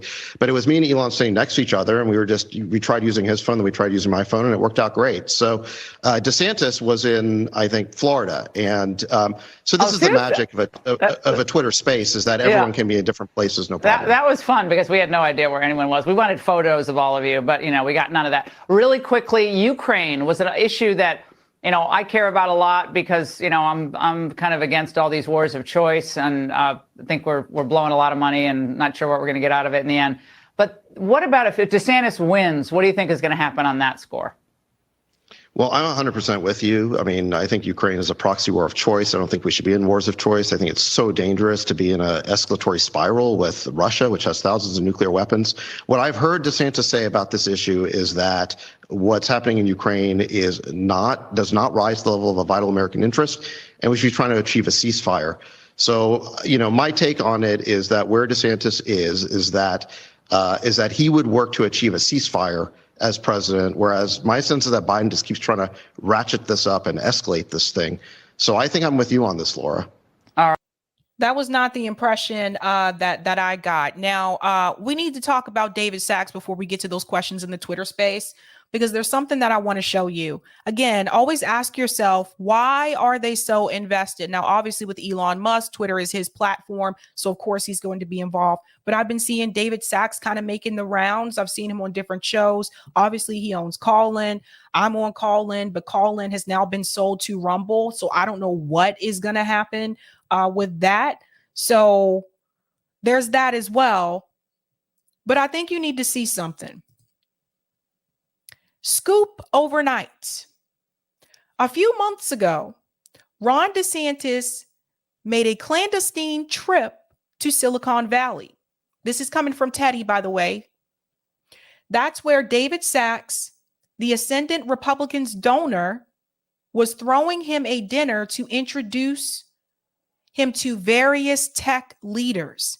That and more on DeSantis 24. And there's David Sacks. So you can see the article here. He goes on to say, David Sacks has set up 2 political vehicles in a sign of his sophistication in GOP politics. One is his super PAC called Purple Good Government PAC. Another I've discovered is a dark money 501c4, Purple Action Inc. And here's the document. Let me see if I can make this bigger for you guys. Oh, actually, it was better the way it was. I had it before. Sorry. Certificate of Incorporation, Purple Action Inc., a non-stock corporation. And then I know he had to blur some things out here, but there's David's name. David's name. David Sacks. See, this is a thread. He continued looking into this. David Sacks is actively planning to host a fundraiser for Robert F. Kennedy Jr. So, who and what is David doing? What is his angle here? What's happening? So let's go back into this article here. For those of you who are not familiar with who he is, David Sacks 24. This is by Puck. So I just want to show you this part right here. Let me make this a little bit bigger because it's really small. A few months ago, when Ron DeSantis was still being coy about his obvious ambition for the presidency, the Florida governor made a clandestine pilgrimage to Silicon Valley. DeSantis was a shiny object in the world of GOP donors, and he was in town to lock down the support of some of the wealthiest and most connected people in his party. And during one evening on this particular trip, DeSantis had a powerful ally, David Sacks, the ex-PayPal billionaire, Elon's sidekick, libertarian-ish podcast star, and aspiring political maestro, had quietly organized a dinner for top Bay Area leaders to hear directly from the governor. It wasn't a fundraiser, but one subtext at least was clear. When the time came for DeSantis to actually raise money, Sacks would be the guy in his corner.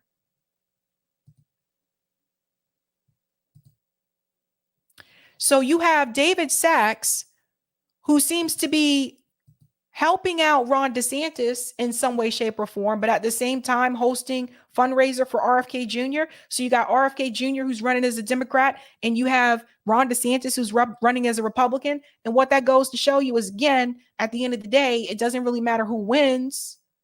This is just all about money. But there's more. A couple weeks ago, I told you that David Sacks was also raising money for Ro Khanna. So put all this together, put it in your bag, and put it all together. Again, Teddy, strange bedfellows alert. David Sachs is doing a fundraising dinner for Ro Khanna later this month per invite. Look at this. Tickets start at $3,300 to $13,200. This is why I tell you when they say, oh no, we're fighting for the working class. No. Look at what you have to even attend these events. And so here is the actual invitation here. Actually, you see it better if I just do it this way. It says, Ro Khanna, congressman representing Silicon Valley. Please join Jacqueline and David Sachs for a dinner reception with Congressman Ro Khanna. By the way, it was at their house. That was Thursday, March 30th, 2023. The home of Jacqueline and David Sachs. Address to be provided upon RSVP, San Francisco, California. Contribution levels per plate. You see this? Per plate. $3,300 is the cheapest. So who is David Sachs? He's out here working on both sides. You see how this works? Even if they lose, he still wins. We'll go to part 2, Eric, whenever you're ready. Oh, you got it. Okay. So I want you to pay close attention to him. Okay. Pay close attention. Now, in the Twitter space, there are 3 questions that I do want to highlight. So the first one is right here. So here's the Twitter space. As you can see, the host, David Sachs, co-host Elon Musk, Ron DeSantis. Listen to this. Last week, the NAACP issued a travel advisory against your state, claiming that Florida is not a safe place for minorities to visit. What do you say to those who've been advised that somehow they aren't welcome in your state? Claiming that Florida is unsafe is a total farce. I mean, are you kidding me? You look at cities around this country, they are awash in crime. In Florida, our crime rate is at a 50-year low. If you look at the top 25 cities for crime in America, Florida does not have a single one amongst the top 25. And if you look at cities like Baltimore and Chicago, you got kids more likely to get shot than to receive a first-class education. Yet I don't see the NAACP batting an eye about all the outrage and the carnage that's happening in those areas. So this is a political stunt. These left-wing groups have been doing it for many, many years. And at the end of the day, what they're doing is colluding with legacy media to try to manufacture a narrative. Now, the good news is fewer and fewer Americans are gullible enough to believe this dribble. And platforms like Twitter are there where people can debunk these lies in real time. And I would just say, as an American citizen, if you are uncritically accepting narratives spun by legacy media and left-wing groups, you're failing at your job of being a conscientious citizen. And I think people just see right through it. And oh, by the way, have any of these travel advisories, because they've been doing this for a while, all these left-wing groups, have any of them worked? Well, we're the #1 state for net in-migration and have been every year since I've been governor. We just capped the highest quarter for tourism in the history of the state of Florida. And our view is we want everybody to succeed regardless of their skin color. We don't divvy up people by race. At the same time, it is worth pointing out that we have in Florida more Black-owned businesses than any state in the nation. And we've also had more African Americans lead state agencies under my administration than at any time in Florida history. But with us, you know. So what was interesting there is that he said, by the way, David Sachs was the one who asked that question. So this is one of the questions earlier on. This is why I said, like, you didn't want to ask about the economy, but David Sachs asked that question. And I get some of the things that Ron DeSantis is saying, but at the same time, he says, like, we don't divide people up by race. If you didn't divide people up by race, you wouldn't have those statistics about Black-owned businesses and what Black people are doing. So there is some division there, obviously, and otherwise you wouldn't have those stats. Let's just keep it real. But the thing is that when he talks about legacy media, that includes Fox News. That includes Fox. I'm sorry, but it's true. And so what are you going to say, Ron DeSantis, when You do have to go onto Fox News. Rupert Murdoch has already the cat's been let out the bag, that they told Tucker Carlson that they're going to go with Ron DeSantis this time around and not Donald Trump. That's still legacy media. But I think what Ron DeSantis is going to find out, like during this election, is that the rest of the country is not Florida. And I think he's going to find that out. And I know people, I have friends that live in Florida, but I think he's going to see that what may be working for you in Florida may not necessarily work or be okay with people in the rest of the country. And I think that's going to be a big part of the problem. Eric, can we go ahead and go to, if you go back to the first screen, there should be 2 more timestamps. Oh, you gave it to me already. Okay, thanks. 25. Let's go to the next question. So here we go. Much of the federal government infrastructure went into suppressing honest scientific discussion during the pandemic. So it's not just public health agencies, but other agencies inside the federal government that worked to suppress the speech of Americans. And I'd love to hear your thoughts about it. No question. So I'm actually in Florida. We recognize the danger there. So I'm actually going to be signing a digital bill of rights for Florida pretty soon, which will bar all state and local government officials from colluding or working with a technology company for the purpose of censorship of speech.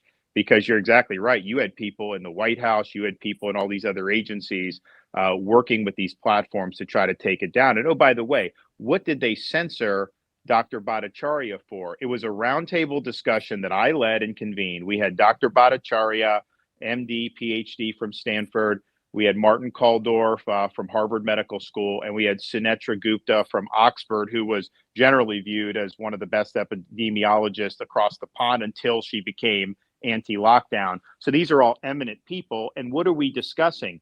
We're discussing whether there's any scientific basis to force a school child to wear a mask for 8 hours a day. They all agreed there was no basis to do it and that you should not have school mask mandates. YouTube.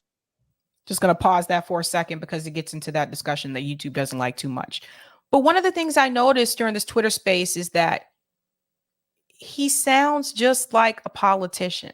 I feel like he's saying exactly what you want to hear in the way that you want to hear it. But I don't feel energy from it. I don't feel any energy. Like he was just kind of bland and a little bit dry.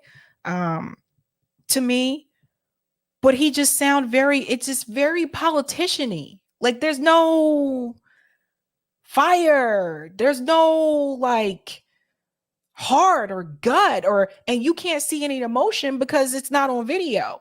So it was just kind of, I don't know.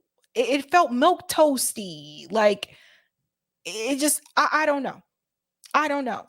But I get what he's trying to explain here. So he's basically saying, this is one thing that did come up. He's basically saying that he agrees with Elon Musk and what he's done in reference to the Twitter files and how some of these government agencies have come in and the censorship. And he's talking about that.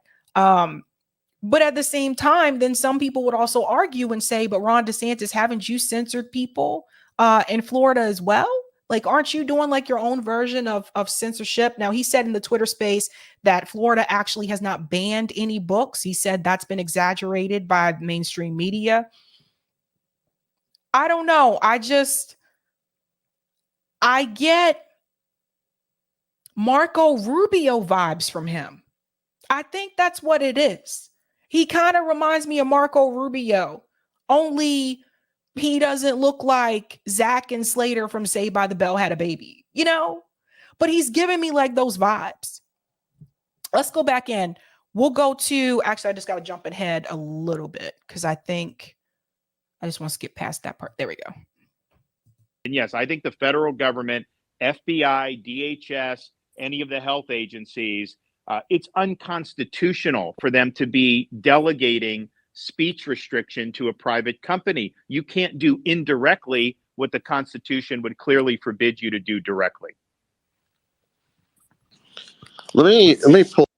Okay, so he aligns with Elon Musk in reference to the censorship, which also explains why he was willing to want to do this with Elon on Twitter Space. Eric, let's go ahead and go to the third timestamp. So that was the one about the censorship. Then we heard the one before about the NAACP comment about telling Black people not to go to Florida, which, by the way, I thought that was a bit extreme. But I felt like that was a political play, like, to be honest. Okay, we're already ready? All right. So here's the other one that I wanted to touch on as well. Why do you feel your fight with Disney remains important, considering you already beat them on the parental rights bill that they opposed? And what would you say to some of your opponents in this race who argue that the fight has dragged on too long? So first of all, Florida stands for the protection of children. We believe jamming gender ideology in elementary school is wrong. Disney obviously supported injecting gender ideology in elementary school. They did oppose our parents' rights legislation. And the fact is, when they opposed it, that was a big deal because for 50 years, anytime Disney wanted something in Florida politics, they pretty much got it. But not this time. I signed the bill. We did, as you say, win on the issue. But what happened was Disney's posturing, some of the other statements that their executives were making, kind of the corporate culture, had really been outed as trying to inject matters of sex into the programming for the youth. And I think a lot of parents, including me, look at that and say, that's not appropriate. I mean, we want our kids to be able to just be kids. And that's kind of our mantra. So you had this setup that Disney engineered many decades ago, where they actually had their own government that they controlled with no accountability. They were exempt from the laws that all their competitors had to follow, massive tax breaks, and they even racked up municipal debt. And Florida basically put them on a pedestal many decades ago and joined the state with this one company at the hip. We just didn't feel that we were comfortable maintaining that relationship. And so we ended their self-governing status. So Disney has to live under the same laws as everybody. They got to pay the same taxes as everybody. And obviously they'll be responsible for those debts. So the reason why there's a quote fight is just because they filed a lawsuit against the state of Florida, trying to get their special privileges reinstituted. But I don't think that that's good policy. And I think some of these Republicans that are taking Disney's side, they're basically showing themselves to be corporatists. Because Pause. He's talking about the Republicans taking Disney's side, and he's saying that, like, they're showing themselves to be corporatists. And I'm just sitting there thinking to myself, like, dude, you're in a Twitter space right now where both of the hosts who are hosting this Twitter space are corporatists. Like, this is just so weird to me. You have Elon Musk, you have David Sachs, and he's like, oh, well, these Republicans siding with them are actually corporatists. So are the two people hosting the space that you agreed to join. Do you see why, to me, I feel like he's saying the things that he thinks people want to hear. But what was really troubling to me throughout that whole space is the fact that the focus was not on the economy. And there should have been focus on that and not this. You banned these books. You said this about this person and what's up with Disney and all that kind of stuff. You need to bring it back to the economy. Nico House hit the nail right on the head. The fact that Desantis is going to announce on Twitter confirms what I said about him tailoring his campaign message to appeal to conservative social justice warriors on social media, rather than building his campaign around fundamentally challenging the system. He's gonna lose. And I want to remind you, Nico lived in Florida. He moved to Brazil now, but Nico knows he's been under DeSantis leadership. And I think he hit the nail on the head there. Now, obviously, he's going to have to go against Donald Trump. Let's just be real. And right now, according to the polls, it's not looking too hot for Ron. 2024 National Republican primary. Donald Trump is polling at 69%. This is plus 56. Ron DeSantis is polling at 13%. Now, this poll was from May 8th through the 14th. I'll check again for another update when that one comes out. But I don't get it. Like, I really don't like, Ron DeSantis has to know that he's not going to win. Has he been promised the nomination? Like, this is just really weird to me. Like, why would you run against Donald Trump right now? Why? with the way that Trump is polling. I don't know. Greg Bruce says yawn DeSantis. Yeah, like the dude, no, he give me no energy, man. I don't get energy from this guy. But I will say Trump did take shots at him. And I don't usually, roll with Trump, but this was really funny. And I had to share this. So I said that DeSantis Twitter space was dry and boring, but this is actually pretty funny. So Donald Trump said, Ron DeSantis announcement Twitter space, Elon Musk, Ron DeSantis, that's George Soros, Klaus Schwab, Dick Cheney. Then he had Adolf Hitler. This is ridiculous. He had Adolf Hitler, the devil, and the FBI. I'm sorry, but that was funny. The devil making me wink. Okay. That's one of the shots that he took at Ron DeSantis, but he also released a video as well. Listen to this. Rob DeSanctimonious and his poll numbers are dropping like a rock. I would almost be inclined to say... He mispronounced his name. He didn't even call him. I didn't catch that at first. He didn't call him Ron. He called him Rob. Listen. Rob DeSanctimonious and his poll numbers are dropping like a rock. I would almost be inclined to say these are record falls.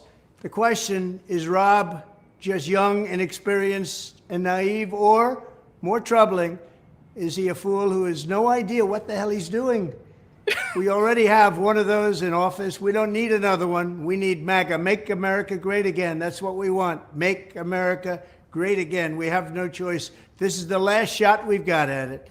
If we don't win this time, our country's in really big trouble. Thank you. When the Ron DeSanctimonious facts come out, you will see that he's better than most Democrat governors, but very average at best compared to Republican governors who have done a fantastic job.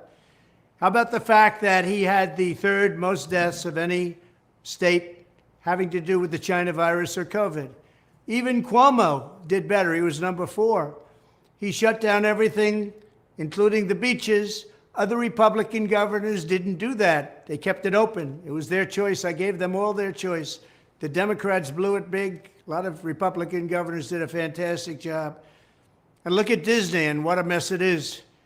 Could have worked out an easy settlement, but no, he wanted to show the fake news how tough a guy he is. He's not. And the whole Disney thing is really very unfortunate. Now thousands and thousands of jobs are being stopped, and a lot of people are very upset about it. Thank you. So, yeah, of course, Donald Trump had to do clapbacks there. I'm sorry, it's very funny. It is very funny. But we'll talk about that more tonight on Call-In. But yeah, I don't know what Ron DeSantis is doing. I don't know. Like I said, he reminds me kind of Marco Rubio. And then don't forget about his experience that he had as a JAG officer and his time spent at Guantanamo Bay. We talked about that a couple months ago. Dude seems to be pretty into torture. I don't know. I think Ron DeSantis is going to be worse than Donald Trump, to be honest with you. I think he's dangerous. But I can't go without... Oh, we got the poll? Okay, let's pull up the poll. Somebody send this to... Somebody should send this to Ron DeSantis. Okay, 699 votes in a primary race. Who would win between Trump and DeSantis? 4% said DeSantis, 83% said Donald Trump, and 12% of you said not sure. So, yeah. And I know it's only like 700 people, but still, it don't look too good for you, Ron. Guantanamo Rob. Exactly. Okay.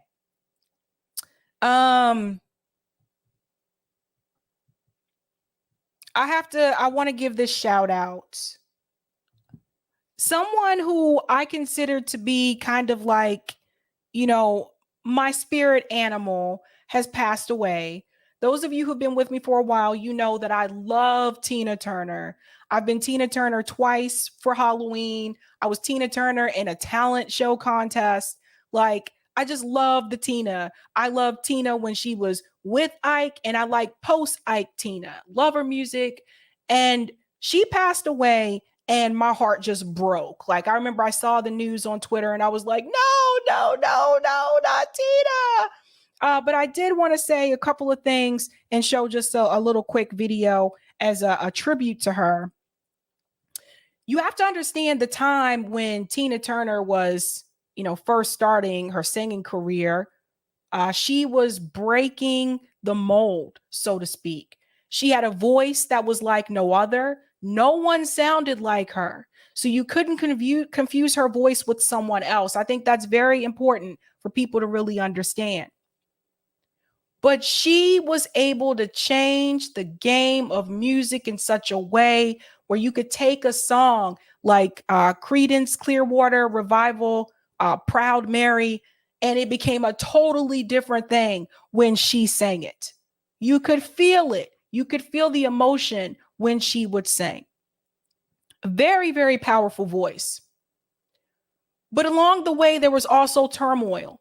Obviously, it was revealed that Ike was very abusive. And what you have to understand is during that time, we didn't really have a lot of the resources that women have today in reference to spousal abuse or domestic violence. They didn't have those groups and organizations that they could rely on and reach out to that we have now. And so although she endured like that physical abuse, and sometimes in private, but sometimes in public, it was a different time where it wasn't looked down upon the way that it is today. But one of the things that I loved about Tina Turner is that eventually one day she got up and she said, I am done. And she left and she continued her musical career. And that showed me the strength of Tina Turner because she proved to Ike and to other people that she could make it on her own. She was the voice. She switched her style of music. She collaborated with musicians in Europe, and she moved to more of a pop rock sound during a time when it was not common to see Black women singing such a style. So you have to understand that before there was Rihanna, there was Tina Turner. Before there was a Janet Jackson, there was Tina Turner. She was the one who broke the mold and basically paved a pathway for those women to be able to have that opportunity. So she went from left a good job in the city to what's love got to do with it. She was bold, she was fierce, and that's what I've always loved about Tina Turner. I'm just going to play a little clip here. They actually talked about her on Fox. I thought this was interesting. Let's go. And some sad news to report to you. At the age of 83, pop icon and soul icon Tina Turner has passed away. That's according to her spokesperson, who says that the queen of rock and roll and soul died peacefully at her home in Zurich after battling a long illness. She rose to prominence as the lead singer of the Ike and Tina Turner Revue before launching what was one of the biggest comebacks in history as a solo artist, and at the age of 44 became the oldest person to hit the top 100 with her song, What's Love Got to Do With It? Our Martha McCallum takes a look back at the life of Tina Turner. Listen here. Sorry, the music, I gotta be careful. Tina Turner. I won't be able to play all of it. 25th, 1939 in Nutbush, Tennessee. At 11, her parents divorced and she moved in with her grandmother. By the time she was 16, Anna Mae was hitting the local R&B nightclubs. She met Ike Turner in 1956 at the Club Manhattan. He was there performing with his band, the Kings of Rhythm. Anna Mae repeatedly begged Ike to let her sing. Eventually, he let her join him on stage. Anna Mae was a hit. When Ike had a falling out with one of his band vocalists a few months later, he asked Anna Mae to step into the recording booth. The result? The 1960 hit, Fool in Love, which hit number 2 on the R&B charts. So I have to pause it there. I'm just going to have to skip through some because of the music. So, and then we go into the Proud Mary. Yeah, I'm just trying to get through the singing. And pushing them to superstardom. To mega stages all over the world, performing was always easy for Turner, but life was not. She later told reporters that Ike beat her, saying, "I didn't fear him killing me when I left because I was already dead." After Ike beat her badly in 1976, she took off with 36 cents in her pocket. That's the story that a lot of people will always remember. When she left him, she only had like change like in her pocket, and she made it like on her own anyway. The only thing that she asked Ike Turner for was her name, to be able to keep her name, which made sense since she had built a brand off of it. So we'll go a little bit further into the future. Like I said, I gotta be careful because of the music. There we go. Title as the Queen of Rock and Roll. In 1985, she joined Mel Gibson on the big screen in Mad Max Beyond Thunderdome, a role the director says was created with Turner in mind. That's Mick Jagger. We can skip him. Together at the Live Aid fundraiser. In 1986, Turner wrote her autobiography, I, Tina, which was later made into the 1993 Oscar-nominated film, What's Love Got to Do with It? And we'll have to skip through here because of copyright. Like, I really hate YouTube for this shit. Here we go. Fame. After her 2000 tour, Turner announced her retirement. In 2005, she was a Kennedy Center honoree. Then, after 8 years of retirement, Turner went back on tour, showing the world. They're gonna get me for this, but oh well. But she came back and she came back again. But anyway, you guys, you get the point. Tina is the diva of divas, a very strong woman, and that's why I say when I was little and I was growing up, you know, a lot of little girls, they wanted to be like, they would look back at older singers and say, I want to be like Diana Ross, right? Or they would say current singers, they wanted to be like Janet Jackson, or they wanted to be like Whitney Houston. And my grandma introduced me to Tina Turner. And I always thought she was strong and fearless. And that's why I was like, I want to be like that. I want to be strong. I want to be fearless. I want to be like that. So it is very sad that Tina Turner has passed away. It really hurt me, man. Like I felt that crushing feeling that I felt when Michael Jackson died. And I was just like, damn, not Tina. But she did live to be 83 years old. So I just wanted to say, rest in peace, Tina Turner. And we'll keep on moving on. All right. So I am going to take a quick break before call-in, and I'll be back and we'll jump right in. And I think, Eric, we just got a couple of starred comments. All right. This is the part of the show between the YouTube show and the call-in when we give Sabby a quick break. And let me change the banner. All right. And in the chat, if you want to get ahead of the game, we got the call-in link in the chat. And as usual, you can get into call-in either hitting the link, getting it into on your browser, or you can install the call-in app, call-in social podcasting on your cell phone, search up Sabby Sabs, and you can, we want to hear what you got to say. So come on in and tell us what you think. So the main topic of the night for tonight is the Desantis announcement. But as usual, you can pop in and talk about anything you want. And like I said, come and tell us what you think. Yeah, we got a few chats queued up here. Let's see. All right, from Default Name, thanks for this super chat. It is actually an opinion if you can't share it with anyone. Talking about free speech and this idea that, you can have all the free speech you want. Just don't say it in public and don't say it on a social media platform. And obviously anyone who says that and pushes that kind of thing just doesn't get what free speech is. And just there's a real kind of elitist, attitude in all this, and that, of course, the big newspapers and the corporate media, they want all their speech, and they want to control the narrative and whatnot, and they're actually really afraid of the speech that would come from the great unwashed, those of us that actually work for a living, and they don't want to hear what we have to say, because we might puncture holes in their narrative. And I mean, it's something, I mentioned Caitlin Johnstone a lot, that she writes about this stuff in the narrative, and how the small percentage of people that have the money and power that control things, they only do that by propaganda. It's not that they exercise actual raw physical power. It's really a lot more that they exercise a narrative and a propaganda power. And if the mass of people ever realize that, and actually what was in their interest versus what's in the interest of the top 0.1%, then that top 0.1% would be in trouble. And so they are very keen to control the narrative. And all one same. Thanks for becoming a YouTube member. We like that. That was my comment. Oh, Sabby must have started that one. Yeah, saying that. Oh, yeah, I was saying that they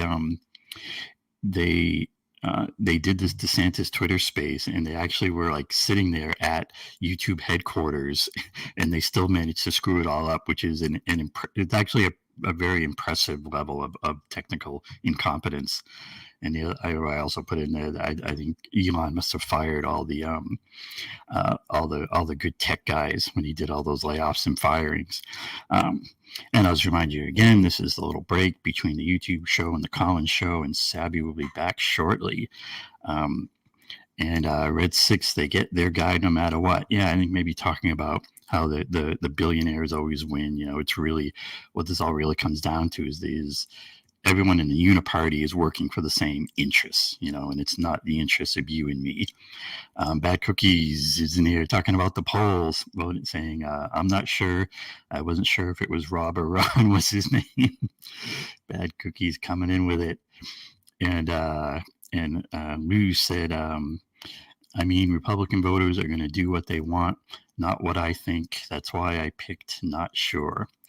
And yeah, this was another part of the whole thing was we're looking at this as like lefty people or as progressives, and but that's not what I'm thinking is that's not what Ron is campaigning for. He's not campaigning for really our votes so much as he's campaigning for people who see themselves as centrists, as right wingers, and yeah, it's obnoxious and ridiculous to us that he pitches to all these culture war things. But I also think that this is how the Republicans win. I mean Ronald Reagan won on that. W. Bush won on that.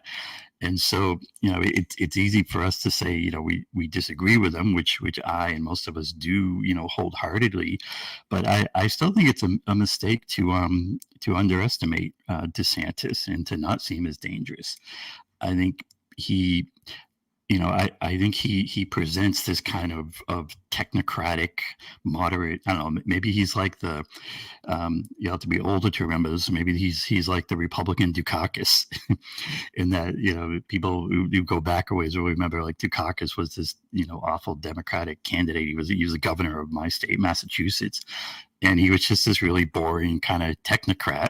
But he managed to get the nomination, because that's kind of what people wanted at the time. So I really kind of wonder, if this whole bit of, oh, he's so terrible and he's, and he has no chance. I'm just not so sure. You get this thing where the Democrats are authoritarian and just ridiculous censors now. You got them, going after Taibbi. Matt Taibbi just posted something talking about how they put the IRS on Taibbi, and all these things with Democrats, and yeah, they're all working for the same billionaires, but the way things play out, it can make a DeSantis look good. Is all I'm saying to some people. So That's true. That's true. All right. Now we're going to kick it over to Colin. See yes. All right, guys, we are moving on over to call in. This is episode 108, DeSantis announcement. Ron DeSantis has officially announced his run for president 2024. Would he beat Trump? How do you feel about his focus on culture war issues? So we are going to head on over there. Should be a pretty interesting discussion. Boy, I tell you, I feel like we live in a cartoon. I really do. But yes, guys, Rumble has acquired Call-In, so they are going to take it over from here. I don't know what's going to happen. I'm supposed to be staying tuned in for alerts. The Call-In crew did email me and let me know that this has happened and that they're going to give us updates. But going forward, this is now a part of Rumble. So I don't know if Rumble's going to keep things the same or not. I really don't, but I guess we'll have to stay tuned to see. But we are going to go ahead and head on over there. Oh, let me put the link in the live chat. I forgot to do that. Sorry. Let me do that really quick. And I'll go ahead and pin that to the chat so you guys can just access that link. Hopefully, Rumble doesn't change, things with it, but I don't know. It's really weird to me that this platform just started last year and it's already sold, It just goes to show you at the end of the day, I feel like it's a lot of times it's just all about money, So let me put that there and then I'll go ahead and pin it. Okay, so the link is pinned to the top of the chat. So let's go ahead and head on over there. You guys know how we do this. Have a good night. Keep up the fight.